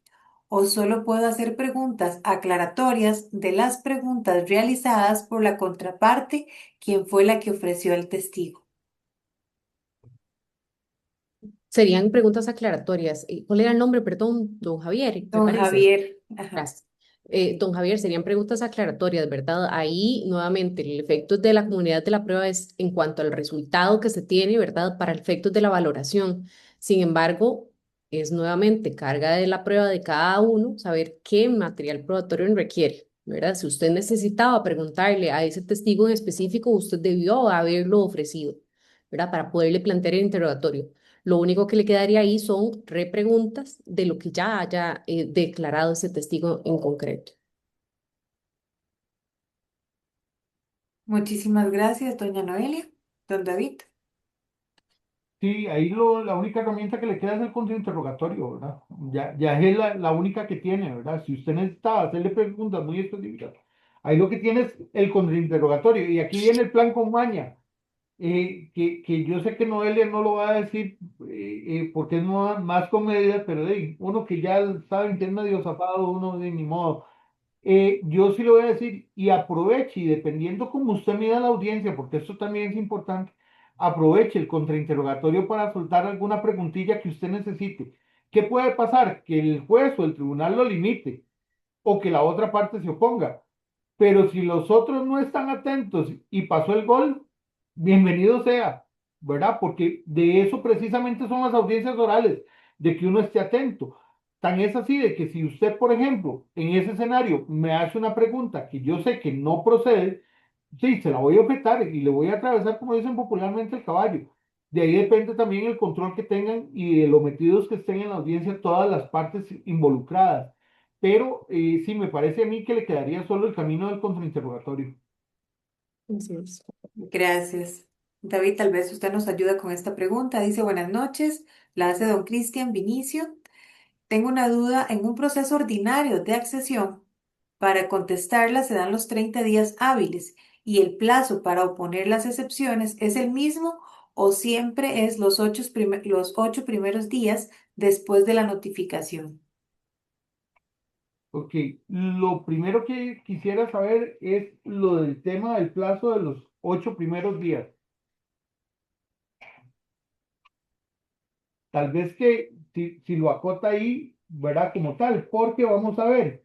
¿Y por qué digo esto? Porque resulta de que en los procesos ordinarios, la regla nos la va a dar como tal el 37.2, que nos dice el momento para establecer las excepciones.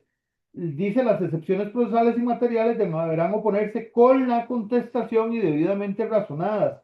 Podrán invocarse excepciones materiales hasta en la audiencia de prueba cuando los hechos hubieran ocurrido con posterioridad, ¿verdad? Pero no habla de los 8 días, ¿verdad? Entonces, creo que esto podría ser un resabio del código anterior que por ahí andaba con el tema, pero lo que establece el Código Procesal Civil vigente es el 37.2 en cuanto me refiero a las excepciones, ¿verdad?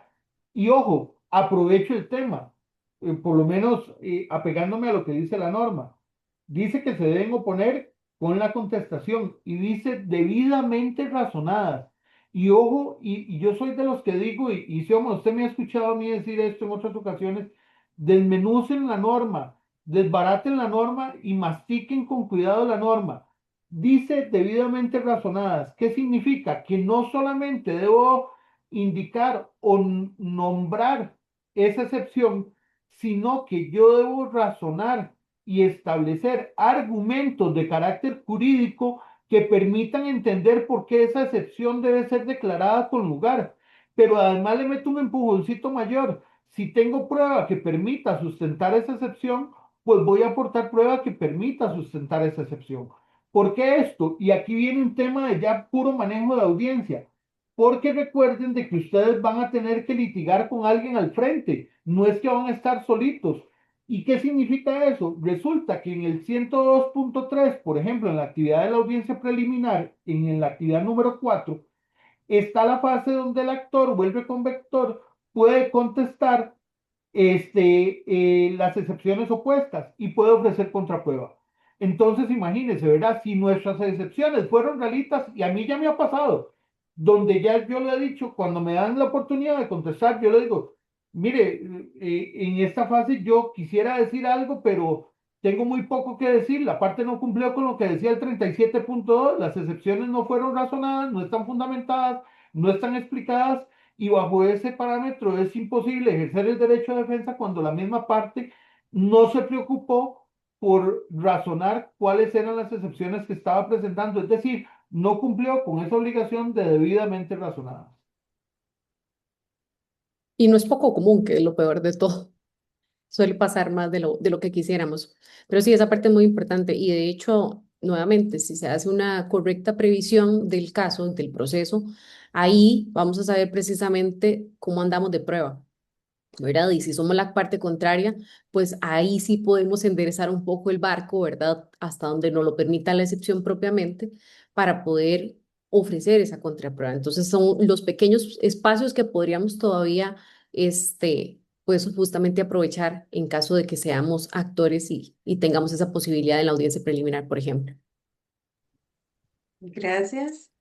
Por acá nos hacen otra preguntita con respecto al desahucio e indican que en este proceso no se indica el plazo para que el inquilino haga el depósito en la cuenta judicial, pero que se estila que el juzgado normalmente indique que se debe depositar en 5 días. Entonces consultan cuál es el fundamento jurídico para ese plazo. Xioma, Pues, perdón que atraviese ahí el caballo. Nada más, porfa, para que no perdamos el hilo, porque aquí ya están preguntando el monitoreo, ¿verdad? Como tal, y es un tema no de carácter de las audiencias orales, se están preguntando de un tema específico del manejo de este tipo de procesos. Entonces, para no perder el norte, Correcto. ¿verdad? Y como tal.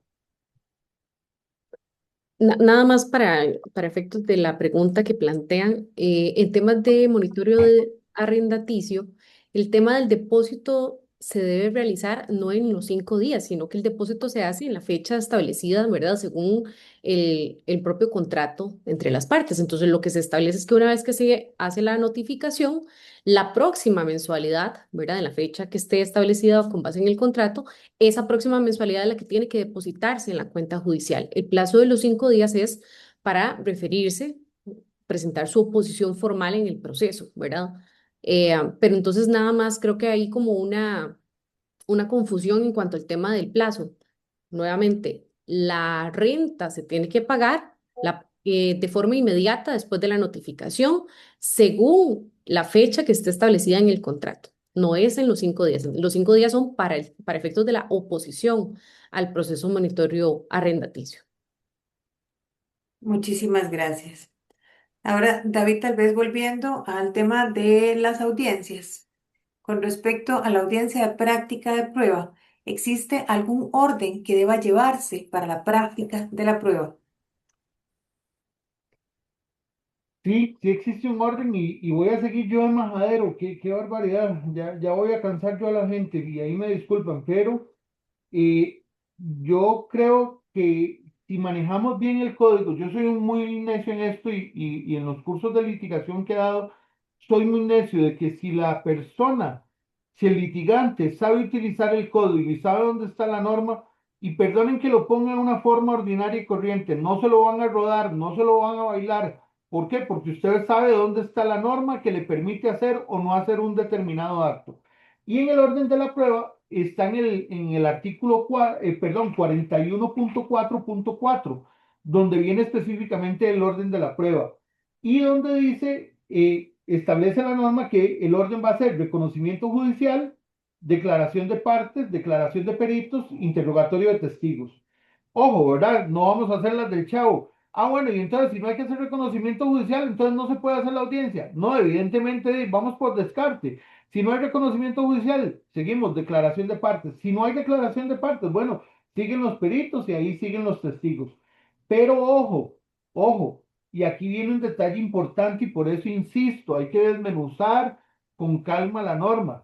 Dice, por causa justificada se podrá alterar ese orden. Perdón, nada más para acotar dos aspectos importantes de lo que justamente David está mencionando. Lo primero es la importancia, nuevamente, cuando tenemos un correcto manejo de nuestro caso, nosotros vamos a saber qué orden nos conviene, ¿verdad? Porque si bien es cierto, la norma establece una secuencia, ¿verdad? Eso no significa que sea inmóvil, ¿verdad? La misma norma, como David acaba de leer, prevé la posibilidad de, y a nivel práctico, los tribunales son sumamente anuentes a cualquier variación justificada, desde luego. Entonces, ¿qué sí es muy importante? Que nosotros que sabemos el manejo de nuestras pruebas, podemos establecer qué nos conviene más ya a nivel estratégico. Si prefiero escuchar, por ejemplo, primero, y esto para efectos, por ejemplo, de testigos, que la parte sí tiene la posibilidad de disponer el orden de los mismos de forma libre. Si me conviene más escuchar primero a doña Xiomara, o si por el contrario yo quisiera mejor escuchar, que el tribunal escuche de último a el testigo David, ¿verdad? Ese tipo de manejo estratégico es muy importante porque a final de cuentas estamos en una audiencia oral. Entonces, es una excelente oportunidad para aprovechar esas situaciones y desde luego, pues aquellas consideraciones propias que podemos hacer, ¿verdad? Un poco de condescendencia también ante situaciones muy específicas. Por ejemplo, hemos tenido testigos que, por ejemplo, mujeres que están en embarazo, desde luego no queremos hacerlas esperar toda una audiencia que puede inclusive tardar un par de días, ¿verdad? Precisamente esta norma lo que nos permite es la posibilidad de eh, modificar esto ante ese tipo de situaciones. Entonces, yo creo que al final de cuentas es una herramienta útil, es una herramienta valiosa y si sabemos utilizarla de forma estratégica, podemos sacarle muchísimo provecho también. Muchísimas gracias. En esa misma línea, tenemos la oportunidad de ofrecer prueba en la audiencia preliminar. Cualquiera de los dos puede contestar. Ok, Eh, Noelia. Perdón, nada más, solo que se cortó un poquito, entonces no sé si la podrían repetir porque no la escuché. Gracias. Repito la pregunta. En la audiencia preliminar, ¿tengo alguna oportunidad o chance de presentar prueba o de ofrecer prueba? Ujú. Vamos a ver, si nosotros somos actores, claro, tenemos esa posibilidad y era lo que habíamos hablado hace unos minutitos atrás justamente con la fase justamente que se refiere o que nos da el código en la fase preliminar de referirnos a las excepciones. Entonces, vamos a ver, si bien es cierto, la norma está prevista para ofrecer prueba o contraprueba, en este caso de las excepciones, pues dependerá un poco de qué tan amplias puedan llegar a ser para cubrir cualquier faltante o insuficiencia probatoria que podamos denotar en esa fase. Entonces, esa parte es importante. Sin embargo, para la parte demandada, pues ya es una etapa que quedó precluida, ¿verdad? Y por lo menos a nivel de las distintas fases de la audiencia preliminar, no está contemplada la posibilidad de aportar ningún tipo de prueba. Entonces, ahí sí tendríamos una limitación normativa, ¿verdad? El código es muy claro en establecer cuáles son esos momentos en los cuales se puede aportar y se debe de aportar las pruebas o ofrecerlas según sea el caso, que básicamente están reducidas al tema de la demanda, la contestación y como les menciono, pues esta fase específica de la contraprueba que pueda darse para efectos de las excepciones. Y ahí David, lo no que sé si queda es de le atravesé el caballo, ¿verdad? no, no, que ahí lo que queda, con esto que acabas de decir, es en el caso como tal, ¿verdad? De la parte demandada, de que el tribunal y Dios lo vea con ojos de benevolencia y se aplique lo que dice el 41.3 en el párrafo penúltimo, donde el tribunal puede de manera oficiosa traer o incorporar prueba al proceso que no haya sido ofrecida por las partes, incluso ordenarlas de oficio. Pero eso sería un milagro. De nuevo, la- yo creo que Noelia, en esto hemos insistido mucho y lo vamos a seguir haciendo. Haga un proceso adecuado desde el inicio, en el sentido de que cuando usted arma su caso, la parte probatoria es fundamental. El cálculo probatorio que usted realice, es decir, qué es lo que ocupa usted para sustentar, para respaldar las hipótesis fácticas que usted está presentando, es fundamental y no puede irlo remendando de camino, ¿verdad? No debería quedar a la suerte o ver, decía una ex compañera de trabajo un dicho que a mí me fascinó: no podemos ser del tipo de abogados que decimos, Dios, deséame suerte, que saber poco me importa. No, debemos ser diligentes desde el inicio, armando adecuadamente nuestro caso. Viera que, Xioma, hay un tema que nos pone don Sebastián Villalobos, no lo conozco, buenas noches, don Sebastián, que me parece muy interesante, porque podría, de hecho, en la imaginación mía, me imaginé a los dos abogados interviniendo en total desorden y como mejor les diera la gana. Dice don Sebastián de que si hay dos abogados, un abogado director y uno suplente, ¿en qué orden va la palabra o cómo se maneja esto? Bueno, puede ser de que ni siquiera haya sido uno suplente y otro director, sino que los dos sean coapoderados especiales judiciales, ¿verdad? Que eso también ocurre. ¿Cuál es la forma de intervención? De nuevo, don Sebastián, y para todos los demás que nos escuchan, la regla no la da o la respuesta no la da el 50.4, párrafo tercero. Cuando una parte le asista más de un abogado, solo podrá intervenir uno por declarante y en las demás actividades que no tenga que ver con declaraciones, entre ellos decidirán a cuál corresponde actuar. Yo recomendaría lo siguiente. Bueno, en una audiencia preliminar o ha corrido o no ha corrido, podría pasar lo siguiente, que usted por un tema de orden, si usted va, por ejemplo, Noelia y yo vamos litigando, representando a la parte actora. Es incluso para mí, o lo veo desde esa forma y puedo estar muy equivocado, pero lo veo como una cortesía profesional decirle al juez que está a cargo de la audiencia preliminar: señor juez, siendo que la parte actora tiene dos abogados, queremos informarle que este servidor se va a encargar únicamente de la fase de conciliación y el resto de actividades de la audiencia preliminar va a intervenir la máster Noelia B. Por ponerles un ejemplo a mano alzada. O en la complementaria, bueno, tenemos al testigo Ana Mora y Pedro Pérez. Bueno, señor juez o al tribunal, mire, Noelia se va a encargar de los interrogatorios de eh, Ana Mora y de Pedro Pérez.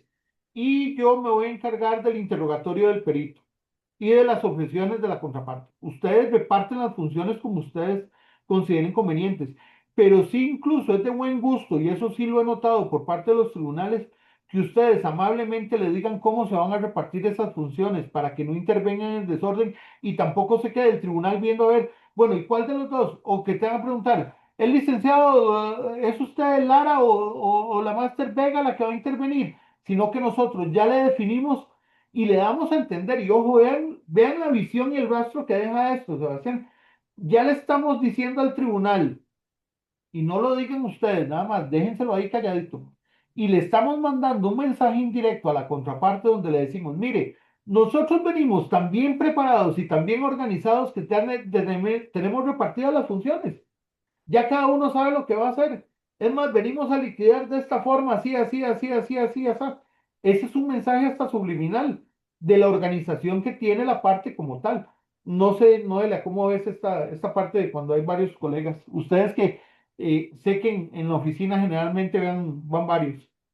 Sí, definitivamente es lo más habitual y de hecho los mismos tribunales al inicio de las audiencias, una vez que se hace la presentación, en casi que un 99% de las ocasiones de una vez preguntan cuál va a ser la distribución de funciones, ¿verdad? Entonces, no hay ningún problema en distribuirse en la forma en que se considere necesario en la medida en que no haya choque o actuaciones simultáneas por parte de los dos abogados. Entonces, fuera de esa consideración, no habría ningún inconveniente.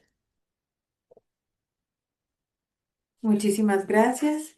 Vamos a continuar con algunas preguntas con respecto a las audiencias de prueba. ¿Debe el perito ir a la audiencia de prueba, doña Noelia?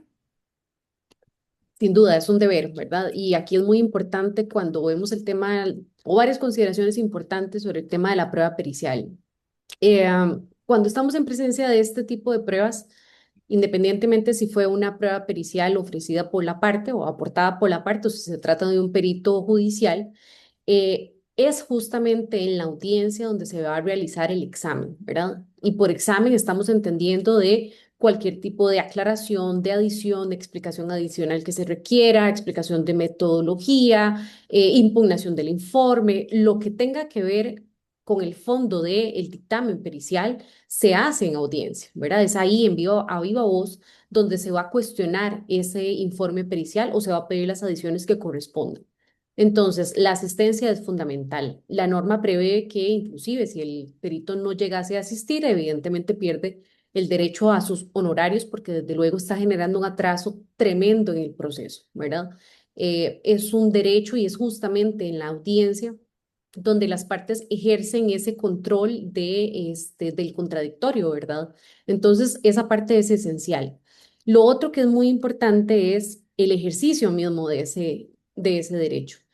Y es que muchas veces sucede que cuando estamos en presencia de pruebas periciales existe como una incorrecta concepción de que la prueba pericial es intocable, ¿verdad? Porque se trata de conocimientos técnicos que evidentemente en la mayoría de casos, pues desde luego nos superan a nosotros como abogados, ¿verdad? En cuanto a la profesión, ¿verdad? Entonces, ¿qué es lo que es relevante? Siempre existe la posibilidad de cuestionarlo, existe el deber por parte de nosotros como abogados de indagar sobre cuál fue la metodología, cuáles son las conclusiones, si se cumplieron inclusive los requisitos de admisibilidad de la prueba pericial, ¿verdad? La misma norma establece que tiene que tener un dictamen pericial para su admisibilidad y por supuesto en cuanto al fondo. Y de hecho, pues la misma norma nos da la posibilidad de hacernos asistir inclusive con consultores o algún experto en la materia para poder precisamente pues ahondar un poco más sobre el fondo del dictamen.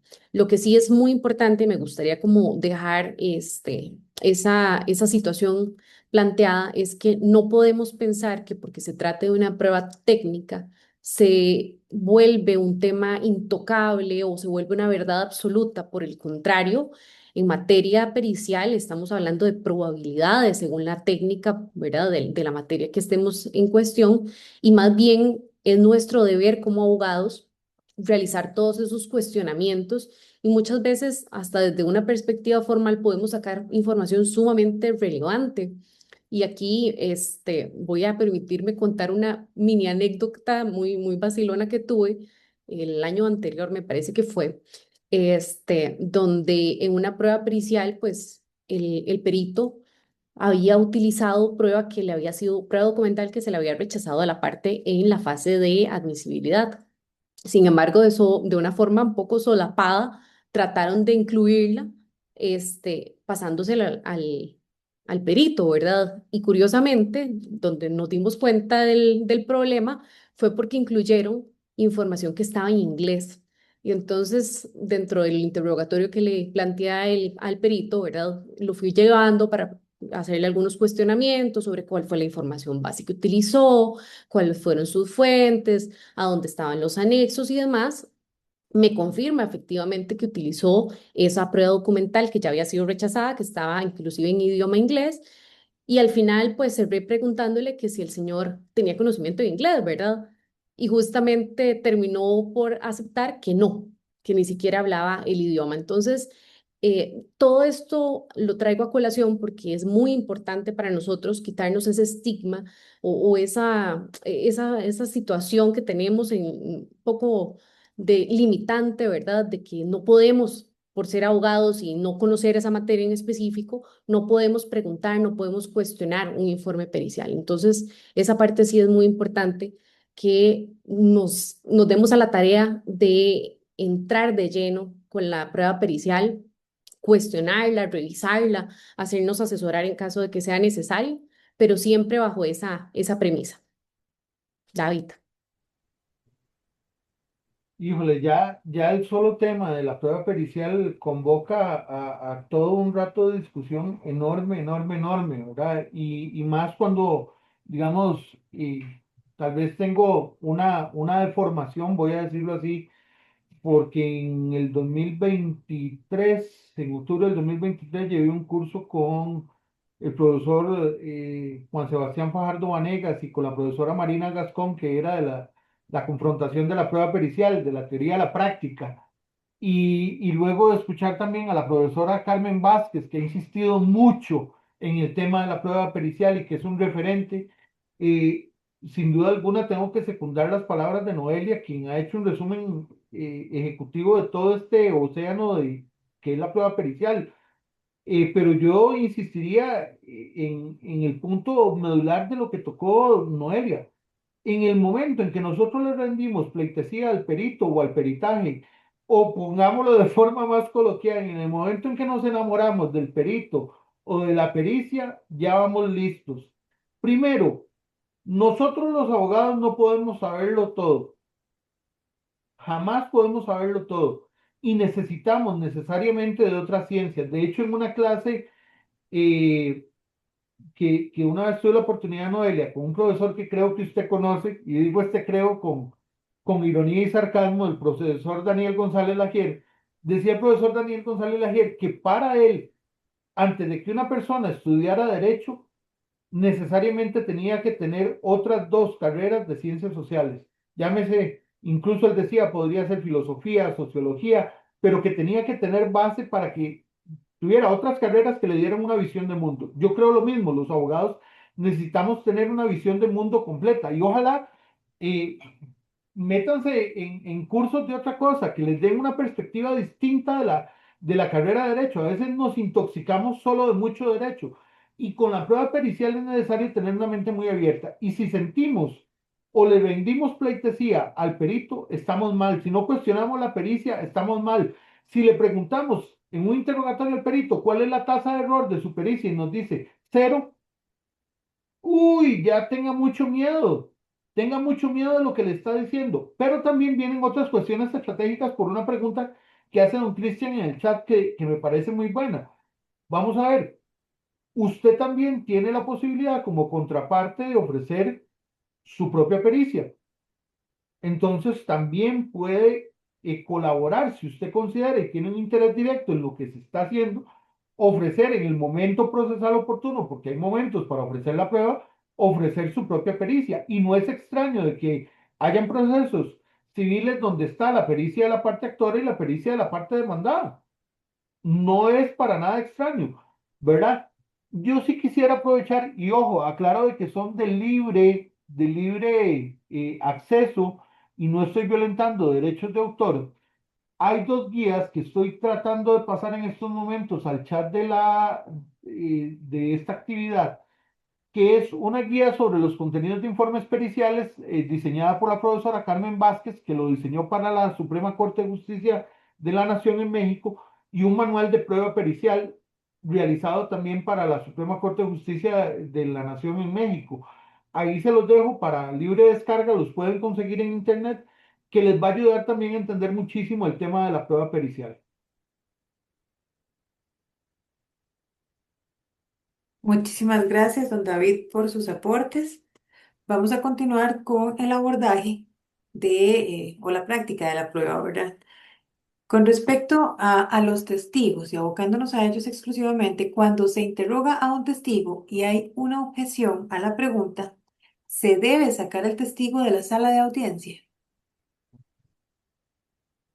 Definitivamente no, en regla general, ¿verdad? Yo creo que eso es como un poco el resabio que había con la legislación anterior, donde sí era una práctica habitual estar sacando constantemente al testigo. Esto generaba muchísimas interrupciones y, ¿verdad? Una molestia y un atraso tremendo. ¿Qué es lo que sucede bajo la nueva regulación?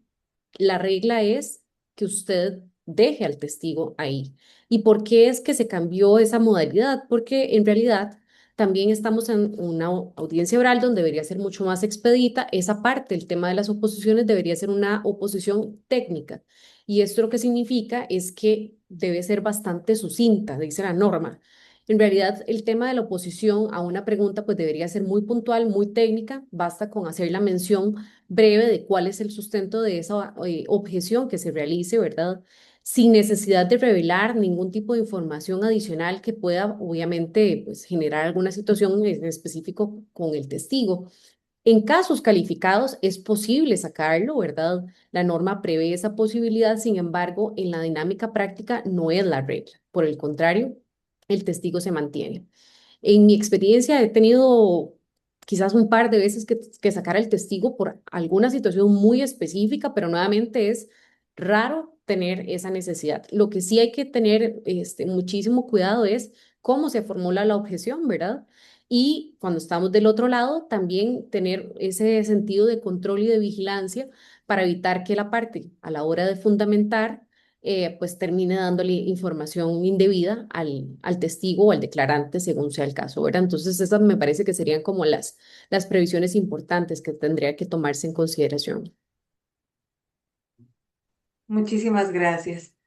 David, ya anteriormente se nos indica que en cuanto a la figura del perito, este puede utilizar material de apoyo para realizar la exposición, ¿verdad? Sin embargo, ¿qué sucede con el declarante? ¿Puede el declarante hacer uso de notas o de apuntes? Vamos a ver, a esta yo tendría que responder sí, pero no. ¿Verdad? ¿Y por qué digo sí, pero no?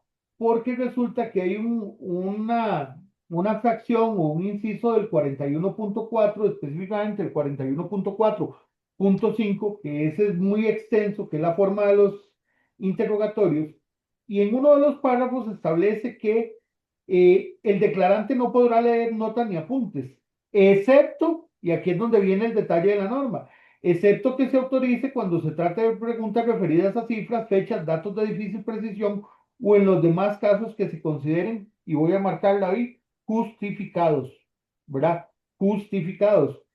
Y entonces deberíamos entender de que sí, pero no, en el entendido de que hay una excepción establecida en la norma y dice cómo debe ser y por qué razones debe ser. Muchísimas gracias.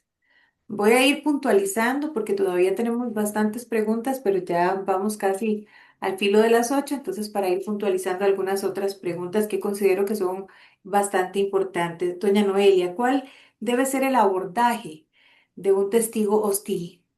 Mm, ¿Cómo? Pero, perdón. suave, hasta las 8 de la noche. Si yo había pedido permiso en la casa hasta las 10 de la noche, Hasta las 11, por mí no hay problema. yo por mí sigo. Vamos a ver, testigos hostiles, un tema lindísimo además. Vamos a ver, inevitablemente vamos a pasar por esas situaciones, ¿verdad? Siempre. A veces, y en su mayoría de casos, desde luego los testigos hostiles vienen desde el lado contrario. Sin embargo, puede pasar la situación de que también de nuestro propio lado, un testigo ofrecido por nosotros, por alguna razón, termina siendo hostil, ¿verdad? Entonces, esa situación se puede dar. ¿Dónde está el manejo adecuado? O qué recomendaciones podría yo plantear a nivel práctico? Yo creo que lo primero y lo más importante es mucho cuidado con la forma en que se va a plantear las preguntas, la forma en que se va a realizar el interrogatorio. ¿A qué me refiero con esto? Debería evitarse cualquier tipo de pregunta abierta para un testigo hostil. Es decir, tenemos que cerrar el portillo lo más que se pueda, precisamente porque ya sabemos que es un testigo que no va a querer hablar, ¿verdad? Concretamente. Entonces, necesitamos delimitarle el área, delimitarle la cancha. En la medida en que planteemos una pregunta abierta donde lo pongamos a hablar y le preguntemos que qué sucedió en fecha tal, lo perdimos, ¿verdad? Entonces, es muy importante hacer las preguntas lo más cerradas posibles. Y lo otro es que inclusive, pues a nivel doctrinario se ha establecido mucho el tema de que ante testigos hostiles, ¿verdad? Y en temas de contrainterrogatorios también, está la posibilidad de hacer preguntas sugestivas, precisamente porque ya la parte está siendo, ¿verdad? Pues justamente como se dice su nombre, hostil, ¿verdad? Y en esas situaciones en concreto sí se permite ese tipo de preguntas. A nivel práctico, algunos tribunales las dejan pasar considerando la situación, otras un poco más reacios, sin embargo, desde luego mucho va a depender pues de ese manejo que vayamos a hacer a la hora de formular la pregunta. Pero entonces, en resumen, yo creo que lo más importante es tratemos de abordarlo siempre desde el respeto, ¿verdad? Manteniendo nuevamente la calma y esa inteligencia emocional que David nos planteaba, tratar de hacer las preguntas lo más cerradas posibles y lo último y lo más importante es, si el testigo no nos está aportando nada, no se compliquen, hay que soltarlo, ¿verdad? Entonces es mejor simple y sencillamente saber cuándo retirarse de forma oportuna que no escuchar a un testigo que no nos va a aportar y más bien nos puede lesionar nuestros intereses. Muchísimas gracias. Con respecto a las preguntas sugestivas, podríamos decir que son siempre improcedentes o bajo ese escenario del testigo hostil, entonces no siempre van a ser improcedentes. Así es, no, no siempre serían improcedentes, ¿verdad? A nivel, digamos, de la normativa, las preguntas sugestivas están prohibidas o no son admisibles para aquellos interrogatorios directos. Sin embargo, en el contrainterrogatorio y ante una situación hostil, perfectamente a nivel doctrinario se han permitido y como les comentaba anteriormente, pues en muchas de las ocasiones, inclusive los mismos tribunales no hacen mayor oposición a estas. Muchas gracias, Noelia. David, tal vez usted nos podría decir qué consejo daría a un abogado para su primera audiencia. Noelia, ¿puedo dar el mismo consejo que le pasé por chat cuando analizamos la posibilidad de que nos plantearan algo así? Vean qué casualidad. Total, total. Bueno, la recomendación sería comenzar, Padre nuestro que estás en los cielos. No, no. Vamos a ver, no tengan miedo de la primera audiencia. Y si tienen ese miedo, es bueno, es importante que lo tengan. Vean, yo recuerdo, yo tuve la posibilidad, gracias a la amabilidad de don Rafael Rodríguez, que nos acompañó al inicio, de ir a un curso de litigación aquí en Costa Rica, que eran con asistentes de toda Latinoamérica y los instructores eran estadounidenses. Y alguien le preguntó a uno de los instructores, y le dijo, mire, ¿es bueno sentir miedo? ¿Es malo? ¿O cuándo se pierde el miedo? Y ella de forma muy sincera decía, ese miedo no es malo porque ese miedo implica responsabilidad y pasión por lo que usted está haciendo. Y ella decía, desde mi punto de vista, en el momento en que yo pierda el miedo, esas cosquillitas antes de entrar a audiencia, quiere decir que me debo retirar de la profesión porque ya no siento nada. Yo se los voy a decir, no tengo mucho de estar litigando en el sentido de que me comparo en esto que les comento con colegas que tienen una trayectoria de 35 años de andar en el ruedo. Yo apenas voy a cumplir ahora en julio 10 años de estar litigando, me apasiona el litigio, pero yo y el miedo no, sino como esas cosquillitas, esa vibra que se siente de una mezcla entre miedo, ansiedad y qué bonito, ¿verdad? Ya entrar al terreno de juego, es bonito sentir eso porque quiere decir de que a uno le preocupa el caso del cliente, le preocupa lo que uno está haciendo, le preocupa el trabajo que uno está haciendo, le da el respeto a la profesión. Entonces, si usted me dice a mí cuál es la mejor recomendación o el mejor consejo para un abogado en su primera audiencia, prepárese a conciencia, prepare el expediente a conciencia, conozca el código a conciencia. Si puede, búsquese un mentor, busque hacerse de un padrino, ¿verdad? De un mentor que le ayude. Eso es bueno, eso es muy bueno. Si puede, en esas primeras audiencias, vaya acompañado de alguien obviamente, y perdón que lo diga, pero que no vaya peor que usted, ¿verdad? Porque si no, imagínese, ¿verdad? Sería muy complicado. Pero sí trate de tener un mentor de previo, trate de tener alguien que le guíe, que le sirva de apoyo, porque eso es muy importante. A mí mucha gente me tendió la mano y yo siempre he estado disponible, y lo digo abiertamente, estoy disponible si en algo puedo ayudar con todo gusto, porque es importante eso, pero no pasa nada si sentimos ese miedo y esas cosquillitas. Es lindo, es lindo. Me decía a mí un jugador de fútbol que alguno de ustedes debe conocer, el Pipo González, que fue defensa incluso de la selección nacional, me decía, ese miedo se siente bonito, dice, como en el fútbol, dice, donde uno entra a la cancha y ya después de haber tocado el primer balón, uno se siente en plena confianza. En una audiencia pasa lo mismo, los minutos afuera a veces generan cierta ansiedad, ¿verdad? Generan cierta ansiedad, pero ya uno estado en la audiencia y que comienza la audiencia, por lo menos a mí se me transforma el mundo y lo disfruto montones, disfruto mucho las audiencias, porque amo esto. Amen lo que ustedes hacen, eso sí, hagan cada actividad, cada cosa, la preparación del expediente, la preparación de la audiencia, todo realmente hágalo con el corazón, ¿verdad? Obviamente con el conocimiento que se requiere, pero sí con ese sentimiento de querer hacer las cosas bien, bien hechas. Si vamos a hacer las cosas a medias, yo siempre he dicho, si usted va a hacer las cosas a medias, déjele el campo a alguien más, no sea mediocre. ¿Por qué? Porque aquí se cumple una regla básica. ¿A usted no le gustaría tener el caso de su vida o en el que está el plan de su vida en juego en manos de un mediocre? Entonces usted no sea mediocre para con las personas que está atendiendo. Muchísimas gracias, David. Y esta pregunta que voy a hacer es para los dos. Puede responder doña Noelia de primero, si así lo tiene bien. Eh, ¿Cuál es la importancia de las recomendaciones y las recomendaciones sobre las conclusiones? Y además, ¿cuáles son los errores más comunes que cometemos? Vamos a ver, el tema de conclusiones yo creo que a veces pasa un poco desapercibido y la gente como que le resta valor, ¿verdad? Y en realidad es una excelente oportunidad porque es la única en realidad que tenemos en esa fase oral de poder argumentar.